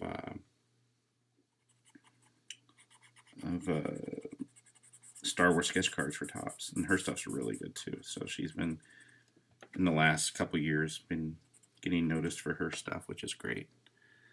So yeah, check her artwork out. Check out Ryan Finley. My buddy Scott is in the 501st Rebel Legion. Not necessarily an artist, but he makes amazing Star Wars costumes and props. That guy, I guess he is an artist, but just not an illustrator per se. But yeah, Scott Kern, awesome dude. He's on Facebook, but it's just private Facebook. But shout out to Scotty K, the Mako Man. Really good friend of mine, and super awesome dude. It makes, right now he's working on some Mandalorian builds. He got the helmet from Anovos, but he's building the weapons. The Mandalorian sidearm and the big disruptor rifle. Man, it's awesome. I'm just like, oh god, I wish I had those too. But yeah, he's putting those together and they look amazing, like straight out of the show. He has lots of other cool Star Wars costumes too that he's built, and he builds droids. He's in the droid builders community. He's built an R2. He's built a chopper. He's working on a chopper. I don't think he finished it. I know he's working on it. He built a BB-8, which turned out really great. So yeah, all my friends are super awesome, and they're all they're all related to Star Wars in some way or shape or form. I think it's kind of where I've made all my lifelong friends from. Oh yeah, Solo. Yeah, Glover. Yeah, he did nail Lando. Man, they should do. I mean, I don't know how realistic this is, but if they could get a Solo spin-off series on Disney Plus and just one season, just give it 8 episodes. Let's see Donald Glover back as Lando. Let's see Alden back as Han. Let's get Ray Park in there. Let's get oh god, what's her name from Game of Thrones? Total brain freeze. Emilia Clarke as god dang it, it's so late at night, my brain is screwed up. Let's get her back in there as well.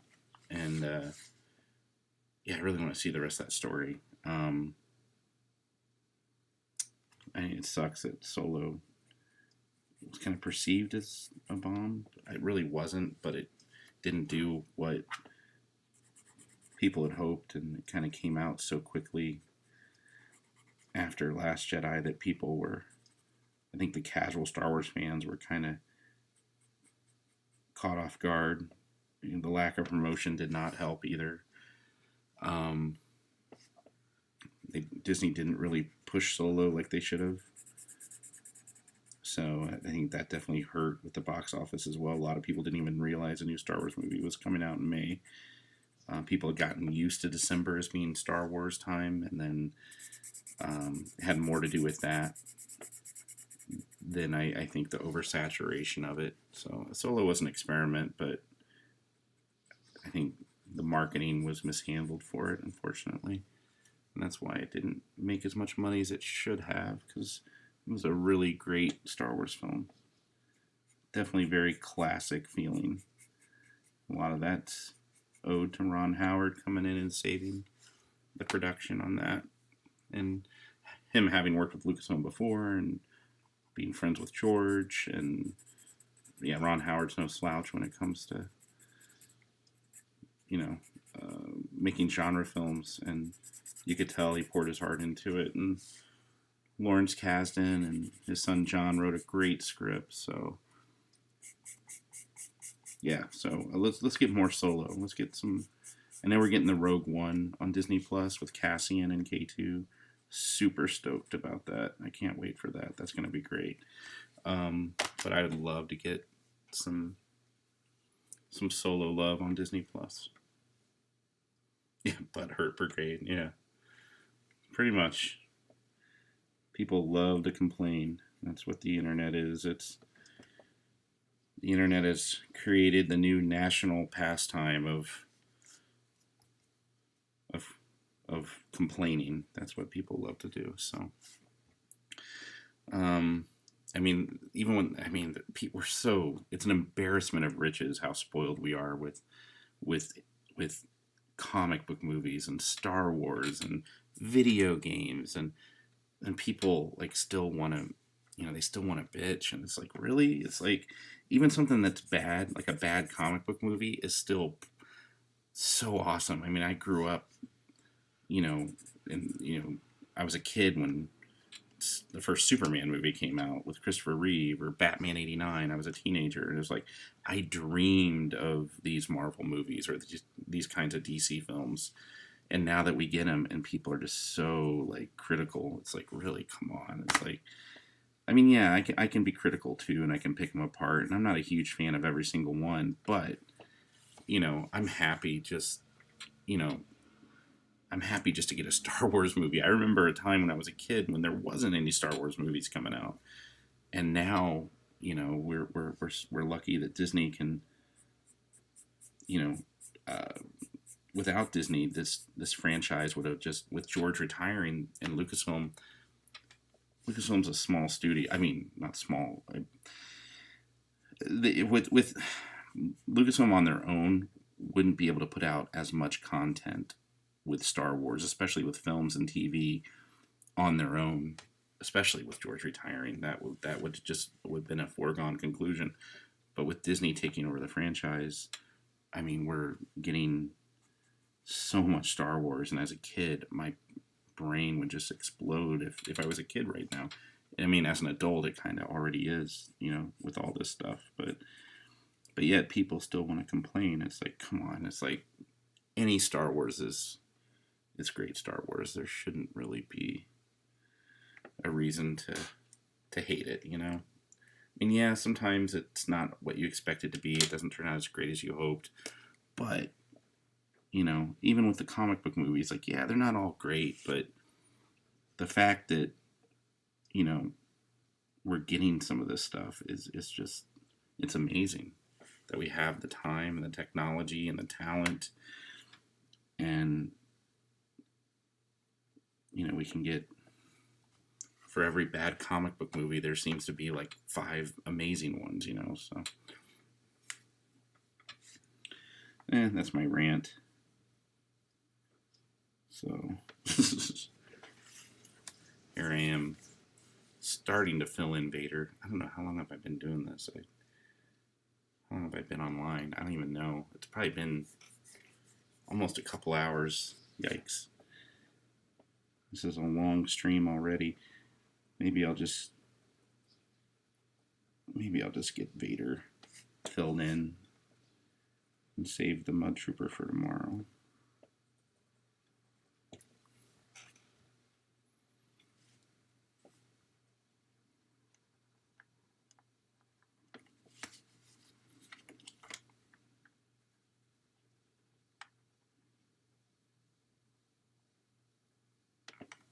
We got 6 watchers now. Cool. Hey, 6. Starting out with 6 watchers. That's pretty great. I'm happy with that. I was worried that no one would show up. So I'm glad a few of you stuck around. I appreciate the questions. Feel free to keep them coming. I'll probably keep this going. What time is it? It's like 3:30 a.m. Maybe till 4. I'll have Vader filled in here, so let's say another half hour at least. We'll see where this goes.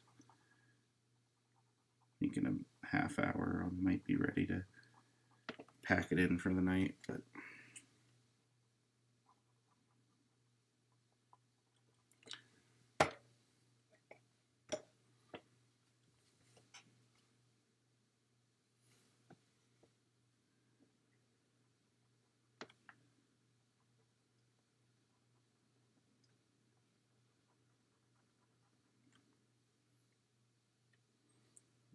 looking at my reference on the screen as I'm inking Lord Vader.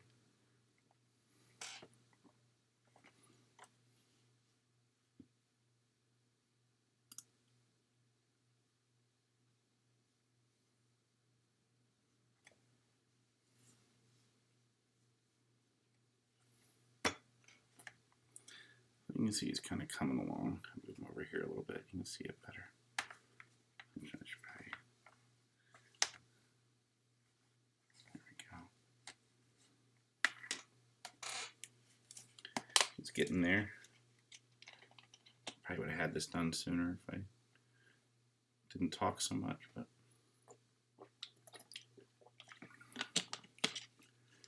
all right. Let's keep it going. Late night, Darth Vader shaking the camera. Late night, Darth Vader. Sounds like a talk show.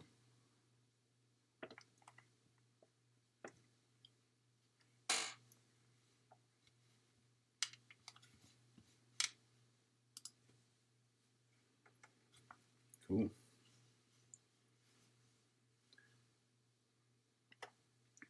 All right.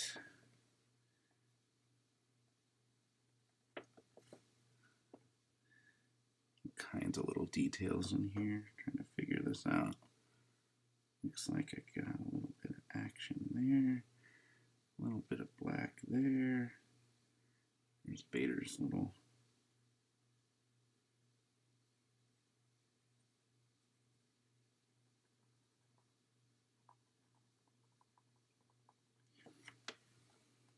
what I love about drawing Darth Vader is all the darks that even if you make a mistake, you can still kind of fudge it because there's so much.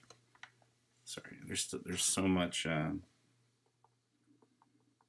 much black in his costume. It's like oh well, I messed up that line. It's like I'll just fill it in black or I'll cover it up black and no one will even know. It's a great thing about having a graphic design style.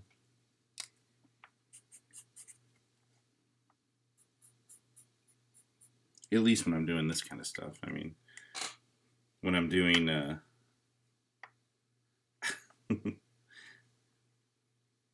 you know, sketch kit, that's funny. It's true. It really is true. You know why? Because I'm Italian, so I talk with my hands. Yeah, it's a bad habit, I know.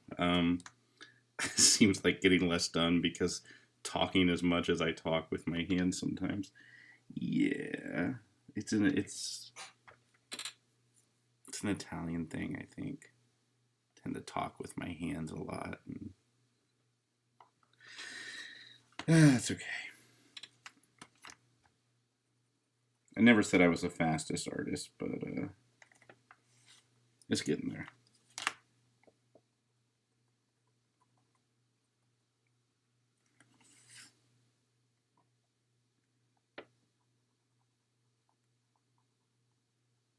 That is funny. It's funny you notice that. That's like there's some things I'm just like totally unaware of but then I'm reminded because yeah, I get called out on that all the time.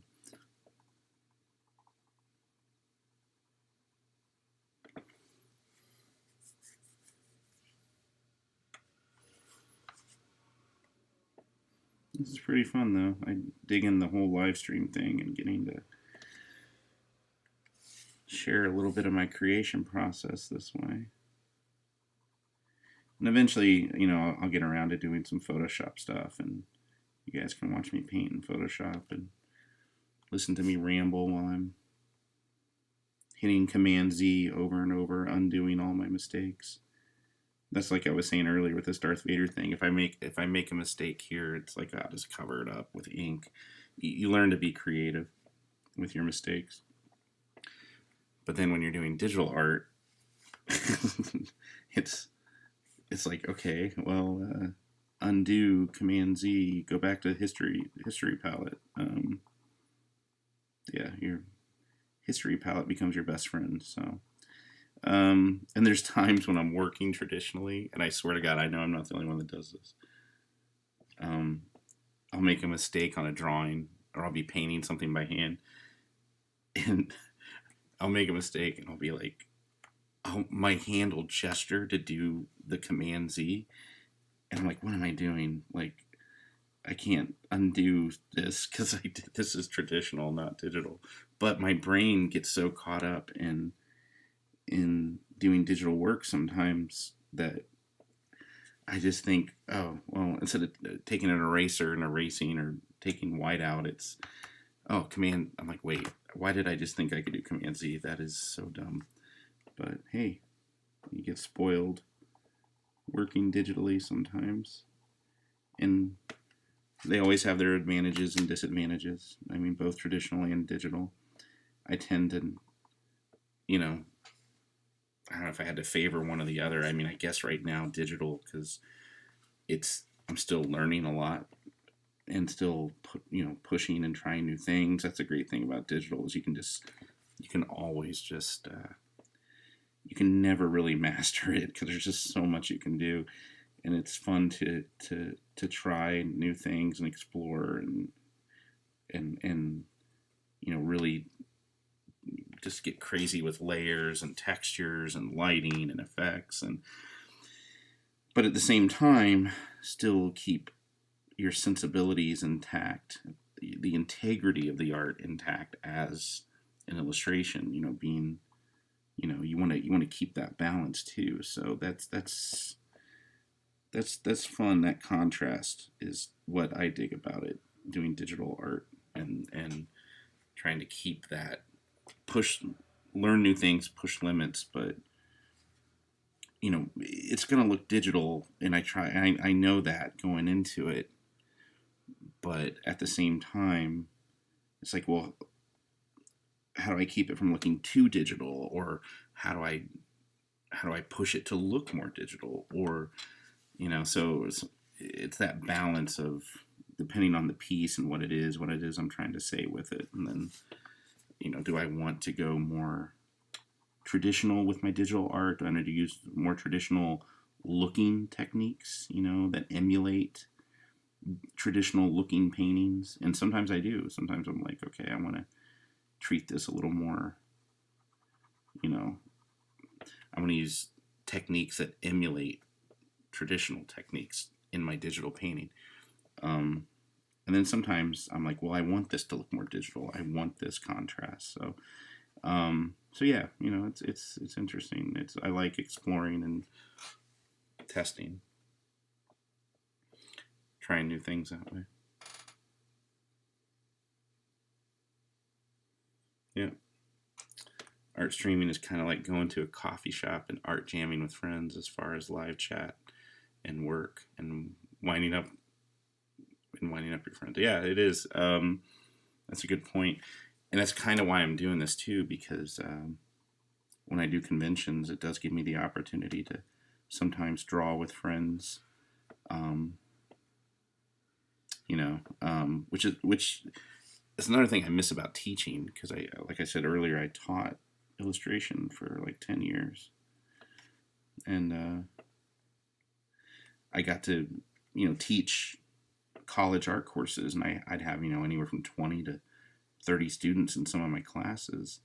But getting to create art with those students and teach them the stuff that I was doing and share that knowledge, but getting that getting to jam on art with 20 or 30 people on a weekly basis.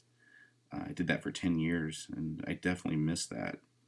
So working, and I did that part-time. I taught part-time, 2 or 3 nights a week sometimes, but on top of doing my illustration career. But circumstances changed over the years, and I ended up moving. And then, so I couldn't really teach at the college anymore because I moved. And then kind of had to give up on the teaching. But that was okay because I was getting busier with freelance anyway. And I started doing more conventions. So yeah, ended up working out. But I do miss getting to jam. And that's kind of what I think Sketch Kit pointed out. That's one of the reasons live streaming is kind of cool for that. You get to hang out with your friends online and draw. So that's what I'm doing here, drawing Darth Vader.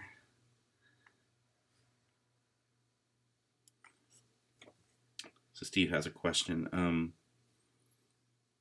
Do I start a Photoshop document in high res, or do I start small and adjust the resolution as I refine the details?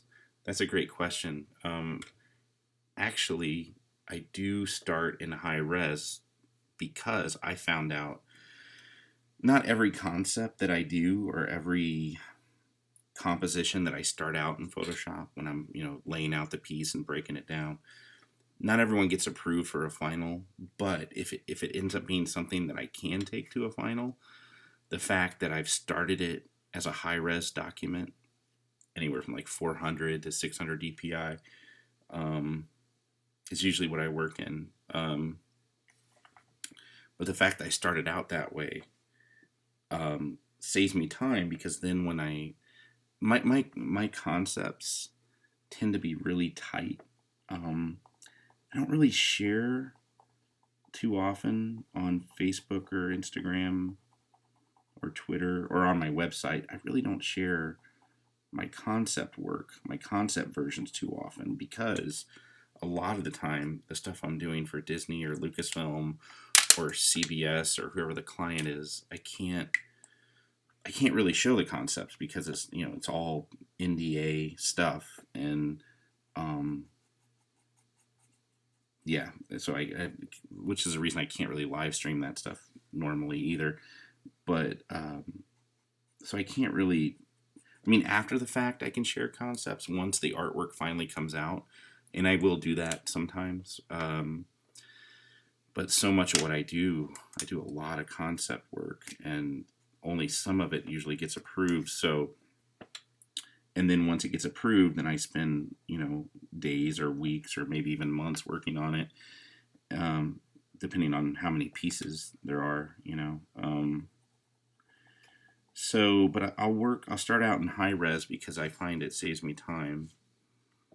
So if something, even if it doesn't get approved, but say one of the other pieces does, because it's high res already, I can jump right into the final. And like I said, my concepts tend to be really tight. So I'll do a lot of finished illustration, even in the concept phase, if it's like, not so much painting, but like if it has graphics, like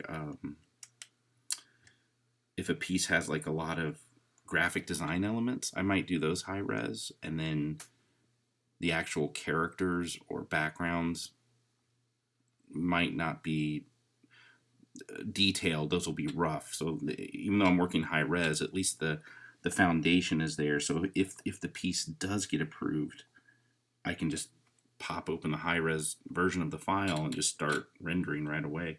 So that's a great question. So thanks for asking that one. Now sometimes, if I have to be really fast, I might work low res on something. It's just really rare when I work low resolution. It's better for me to set up the file as a high res file with the layers, intact, and because like I said, my concepts tend to be pretty tight. I like doing them in full color. I like doing them with as much information as possible, so it gives the client less guesswork, so they know, everything that's going to be involved in the piece. So then if it does get approved, I can just jump right into it, start painting right away, and deliver a final version pretty quickly. So yeah, that stupid reflection, I gotta keep this over here. Yeah, cool, you're welcome. Yeah, great question. It's funny because I'm talking about all my digital work as I'm working on this comic book style sketch of Darth Vader.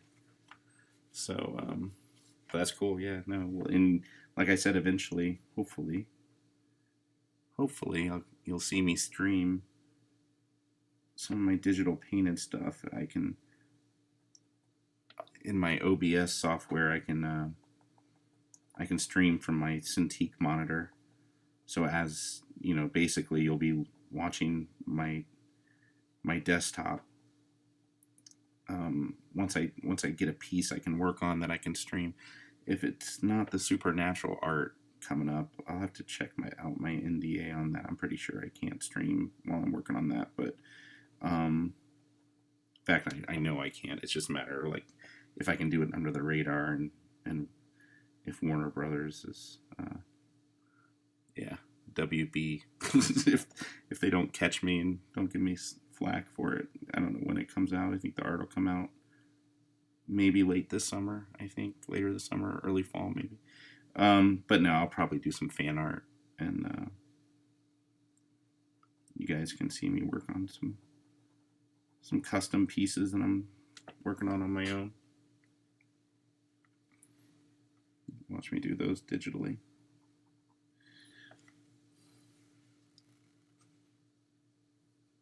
Oh, I see. Okay, that makes sense.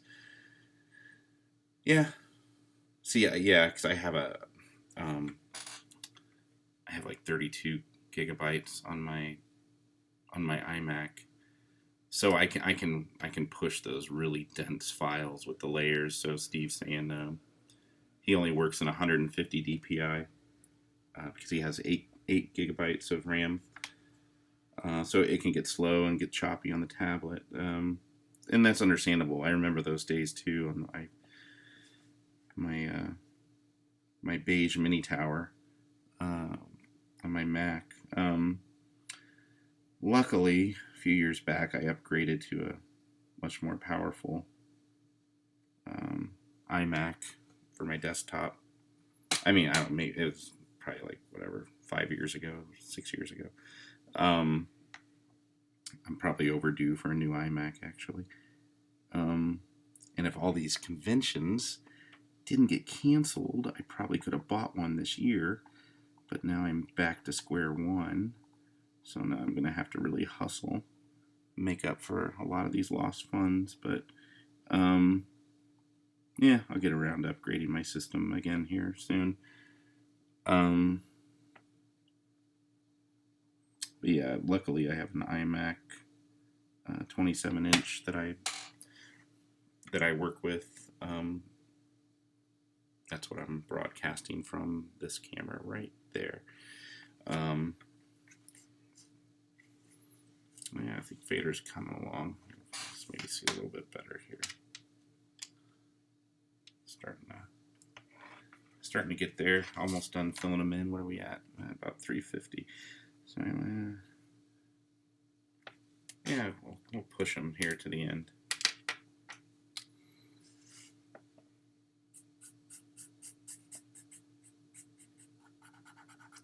Don't want my first stream to be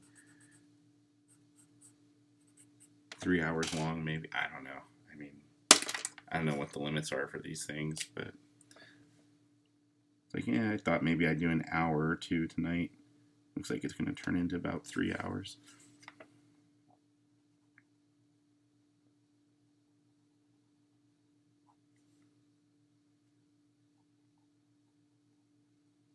Still got a lot of line weights to add on this guy, but he's coming together, I think.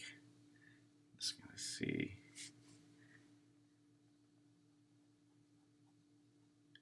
what am I inking with here? I'm using a 3. I wasn't even paying attention. I thought this was like a 2. Usually I like to use for the microns, I'll start out with like a 1 or a 2, and then I'll do like the finer detail with a 0.05, but yeah, the 3's working, so I'll just stick with it. There's a lot of bold outlines on Vader, and he's mostly black. Now, if this were a different character, I might use a smaller pen, but for now, I think this is kind of working out. I'm going to do with my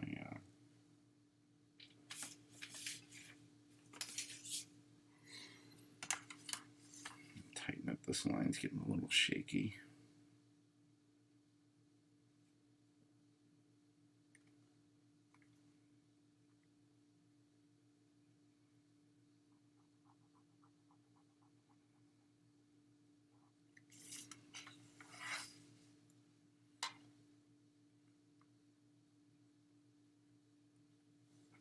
There we go.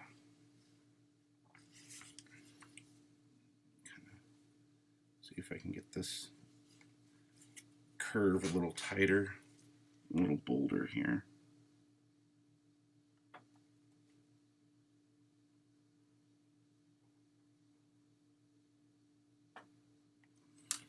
There we go.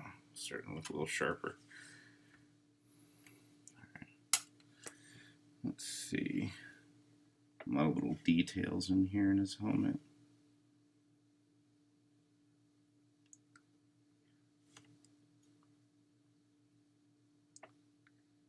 Yeah, let's think I'll just fill this part in.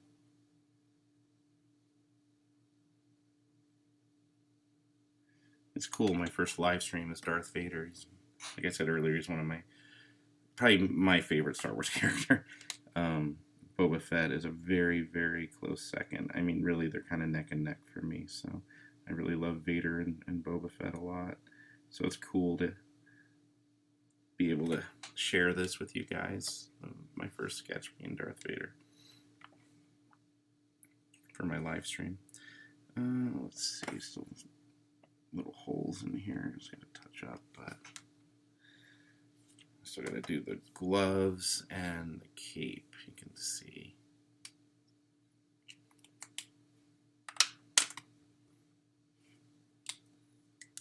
Steve has an odd trivia question. Who would I love to see become canon from the expanded universe? Great question. Well, I'm going to be a little biased because I've created a few characters over the years in the expanded universe just as an artist doing this stuff for Lucasfilm. But one in particular I'm very fond of. He was a Jedi Knight character based off my friend Justin Chung, who's an artist as well. And I mentioned him earlier. He's the guy that connected me and Brian Miller back in the day, back at Mid-OhioCon days in the mid-90s when we first met, 1995, 96, I think. So my friend Justin back in the day was doing his own Jedi Knight cosplay, and he made his own Jedi robes. He custom built his own Jedi lightsaber. And I was like, oh, this is really cool. I'm like, I should put you in some of my Star Wars art I'm doing for Lucasfilm. I was doing artwork for Star Wars Gamer magazine, which was a Star Wars gaming magazine back in the day. It only lasted a couple years, I think, but I got to do a lot of artwork for that magazine from Wizards of the Coast back when they were doing the Star Wars role-playing game. And then I ended up getting, so I took photo reference of my friend Justin in his Jedi robes, and he ended up showing up in a lot of my Star Wars art because I would paint him for my reference photos, and I put him in artwork for Star Wars Insider magazine. You'll actually see maybe a couple of his pieces pop up in the slideshow. But my friend Justin is Asian, and this was prior to episode 2, before we even saw any Asian Jedi, and there were a few, I think 1 or 2 in that movie, but this would have been 2000, 2001, right after Phantom Menace had come out, and I was doing some Star Wars artwork for Lucasfilm, and I put my friend Justin in my Star Wars art, and we ended up, me and him came up with a name and a backstory, Kai Justice, and I kept finding opportunities over the years to put him in my Star Wars art for different, magazines or books. Then my friends, who were also Star Wars illustrators, they were friends with Justin as well, and they kind of caught on to the idea. So then they started sneaking Justin into Star Wars art. So he was this obscure expanded universe character. He's not probably one you're thinking of, but Kai Justice, I would love to see canon again. He eventually became canon in, I guess now he'd be considered Legends, because they rebooted the whole expanded universe so that the filmmakers could have a clean slate to develop new Star Wars movies and TV shows. So Justin was part of the old canon, Kai Justice. He was a Jedi. He showed up with lots of other characters. My friend Jan Dursma ended up drawing him in a Star Wars Dooku comic book for Dark Horse, and he had a few scenes there, and my friend Chris Trevis ended up putting him in one of the Essential Guidebooks. So it was really cool, like this kind of in-joke with this, not even a joke, but like this inside thing that me and Justin developed ended up becoming canon, and my friend Pablo at Lucasfilm, Pablo Hidalgo, ended up taking our cues of the name Kai Justice, and he because he was friends, he knew the inside story on the character as well, and Pablo ended up making Kai Justice the name of the character canon and his backstory canon, I think in Star Wars Insider magazine back when I was illustrating HoloNet News on a monthly basis. So yeah, that was kind of cool to see one of my best friends become a Star Wars character. Yeah, it's pretty awesome, right? So Kai Justice, if they brought him back for the new canon, but the chances of that happening aren't that great. But as far as like established characters already, like the bigger ones, like we've seen Thrawn come back in Rebels.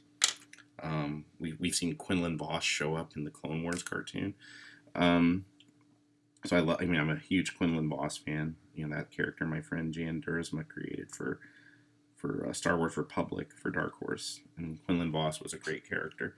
And she created Ayla Secura, and Ayla became obviously huge once George put her in Attack of the Clones. But Ayla started out in the comic books, Star Wars Republic comics, and my friend Jan is responsible for that, creating that character.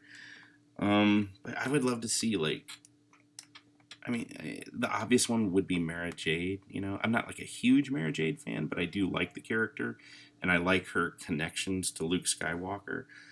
The fact that we got Thrawn in Rebels, but not Mara Jade yet, it's like, okay, let's, I guess I'd like to see Mara Jade become canon in the new, as far as Legends characters go, in the new expanded universe. Kyle Katarn would be cool from Dark Forces. Just granted, they'd have to redo his origins now that we have Rogue One, but there'd still be a way to work him in there for sure. Heck, didn't they bring Jackson back from the Marvel comics? So yeah, we got it's like, if they can bring Jackson, the giant 7-foot tall green rabbit, I think they can bring like Kyle Katarn back or Mara Jade. I don't know. Yeah, there's so many cool characters from the old expanded universe that they could totally bring back, but I would say those are probably two of my top picks. Again, not because I'm a huge Mara Jade fan per se, but because of the implications her character would have if they worked her into the new canon. I would love to see how that would play out. Oh, Lumaya. Oh, man, Lumaya would be cool. She's a great character, and what they did with her in the new Jedi Order, before Disney took over, right there towards the end, that was really cool. They brought Lumaya back, and she ended up being Jason Solo's mentor. yeah, so that was awesome. Um, Man, there's so many. I mean, of course, Jaina Solo, but that'd probably be my top pick. But we already have that character. That's essentially Rey, more or less. I mean, they kind of adapted. You know, Jason is kind of like Kylo, more or less.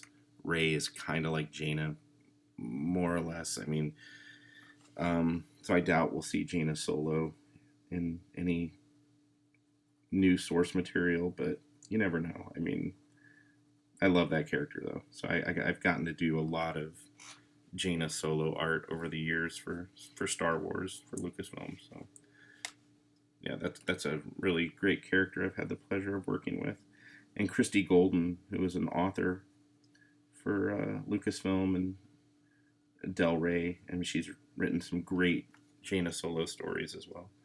Oh, Asajj. Well, we already have Asajj. I love Asajj Ventress too. So, um, but she is canon. I obviously from Clone Wars. I wish we could see more with that character. You know, like um, it, her story arc, which was meant to be finished for Clone Wars before it got canceled when Disney bought Lucasfilm, but they ended up taking that story arc for her, and Christie turned it into the novel with Quinlan Voss and Asajj Ventress. I think originally that was meant to be those that was written to be episodes for the Clone Wars, I believe. Don't quote me on that, but I think we were going to see Asajj's arc play out in the Clone Wars series, which so we didn't really get that. We got it in the novel, but and technically that novel I don't think is canon because it came out.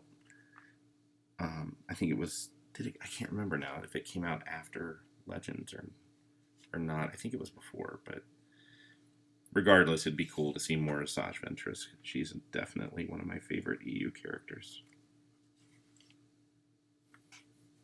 Yeah, Jaina, Rey, Ben, Jason. Yeah, it's pretty much what they kind of adapted. I mean, I think with the new canon, Lucasfilm is sort of cherry picking the things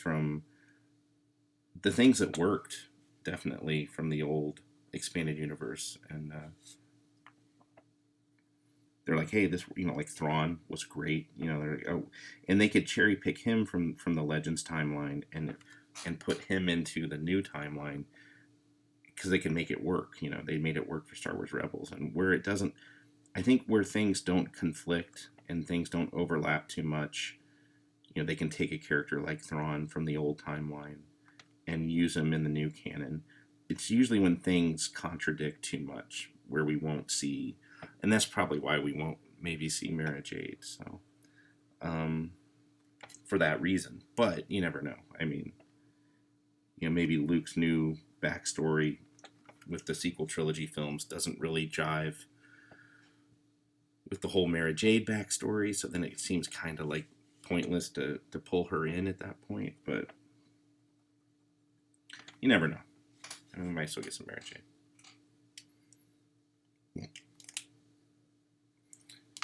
Let's see, I need another pen. Where's all my pens?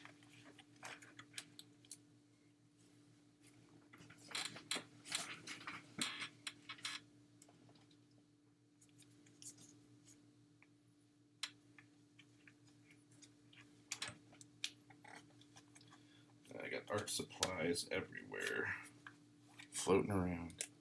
Let's see. There we go. Using this graphic micron so I can. There we go.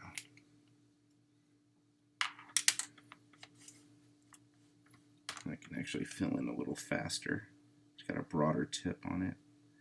Plus, I can do some nice bolder line weights with this too, because it's got a thicker tip. Actually, get a little more bolder and looser with this one, which I like. I tend to go back over my lines and beef them up where I can.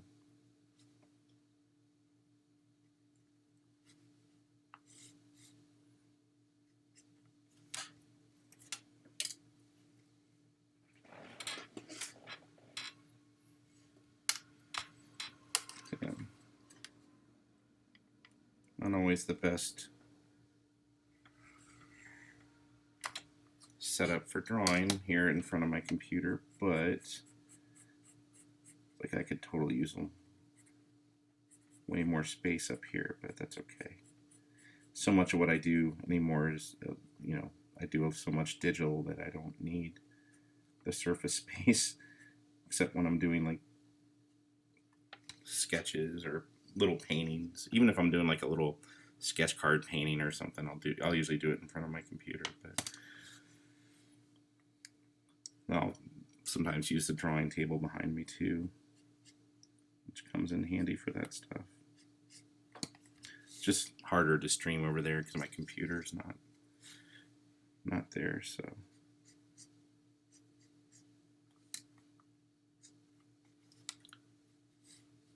Yeah, he's starting to come around. I'll just have to fill in those gloves, and I think I'll be done for the night.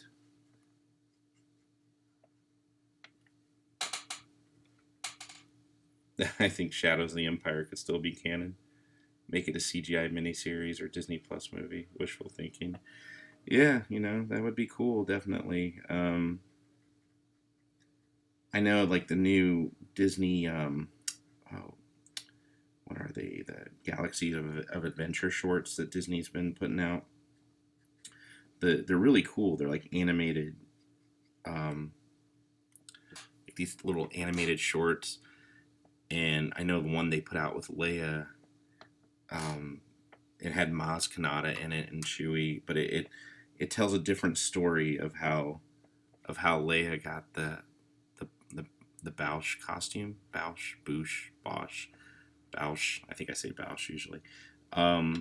So that kind of contradicts Shadows of the Empire a little bit, because those Disney Galaxy of Adventure cartoons, even though like I think they're canon, even though they're quick little animated shorts, but every now and again they slip in some new storytelling caveats there, and that one with Leia getting the Bausch armor from Maz.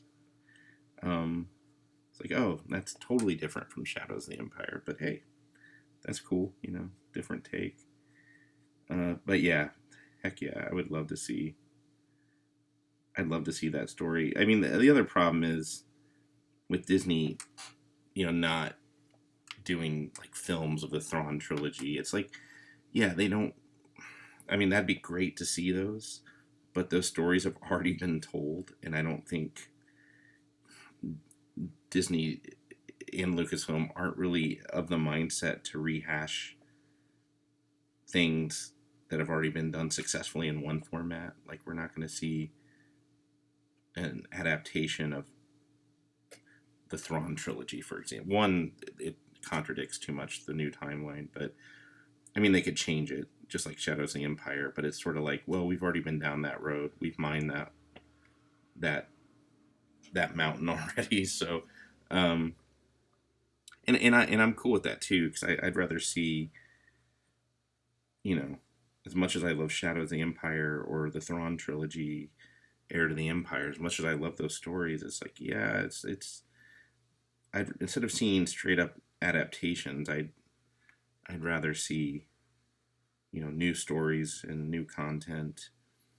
I mean, yeah, that stuff's for the hardcore fans, those stories, and the hardcore fans would go nuts. But the fans and the younger kids who have no idea what the Thrawn trilogy is or Shadows of the Empire is, they're not going to care about that stuff. And the masses totally, the moms, the dads, the uncles, the aunts, that's where the money is in terms of the average moviegoer, the average audience member.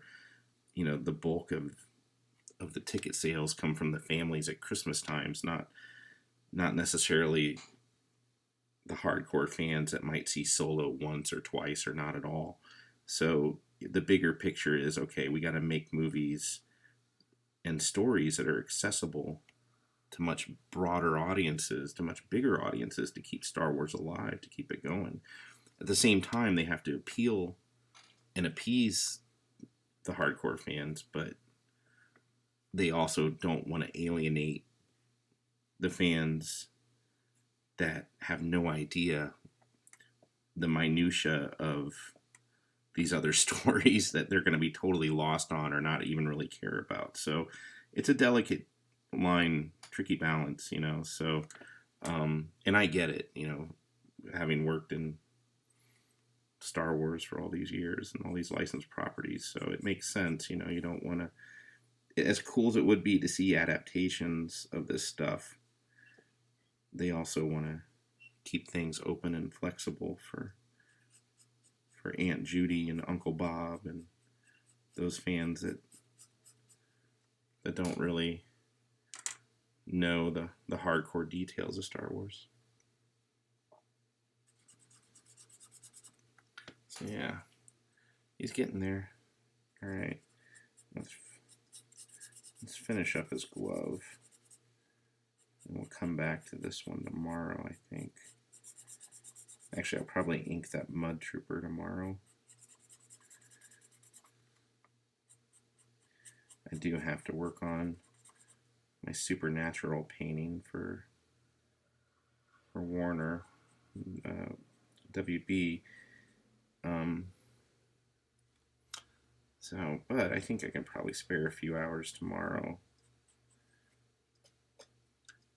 to get some more inking done on these sketch covers.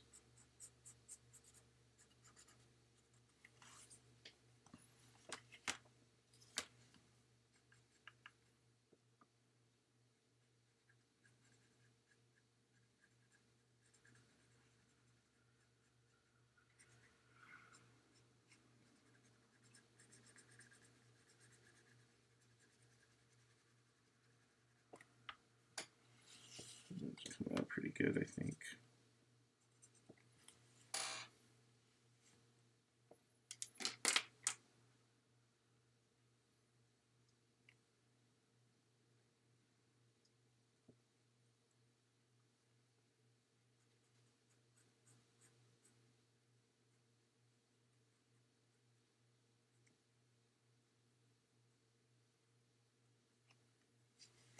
Cool. Well, it was fun talking about Star Wars, and I can talk about Star Wars all day, every day, and I can go to that well over and over, never get tired or bored with it. So Star Wars questions are always welcome. Of course, I can always talk about Marvel movies and comics and stuff too, so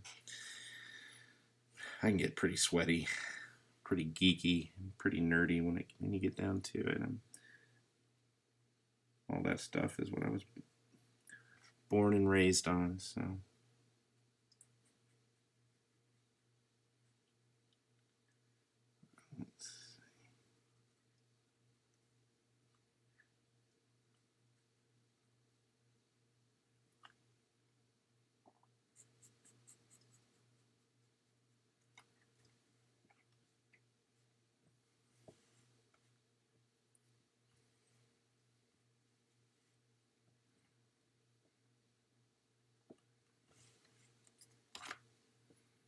Yeah, definitely lots more Star Wars art coming.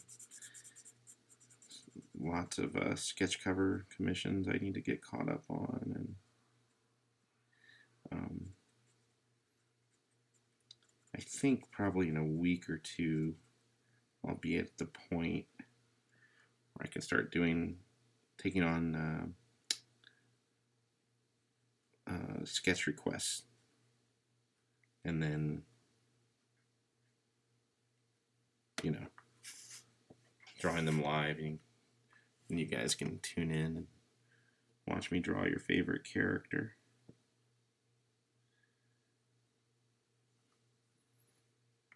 Vader's almost done for now. It only took me 3 hours to ink this thing, but oh well. tend to talk a lot when I'm working, so it slows me down, but that's why we're here, to chit chat and draw. Let's see. Almost.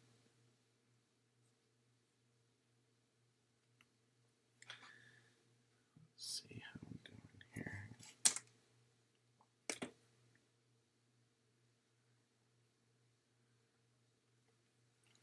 Trying to get some of those last second details in. Anything else I want to beef up here? It looks like, oh yeah, this part right here. I need to fill this in.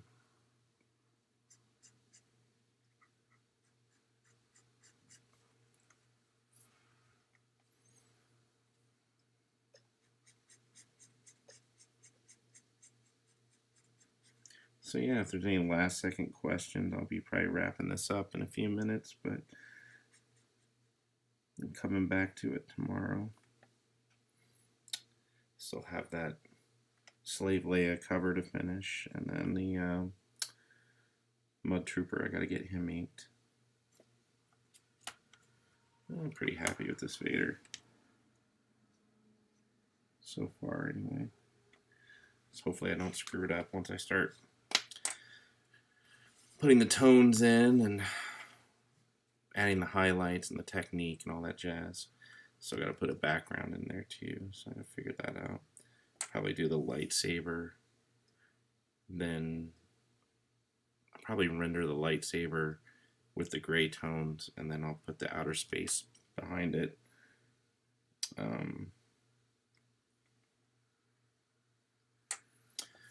The first couple passes on this are done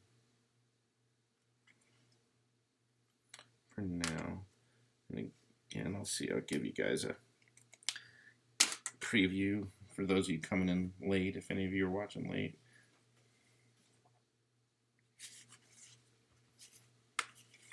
So I've got this Vader here.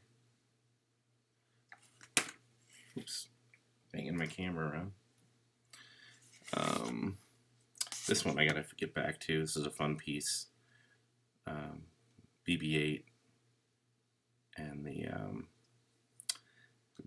BB-8 finding the Infinity Gauntlet on Jakku. That'll be fun.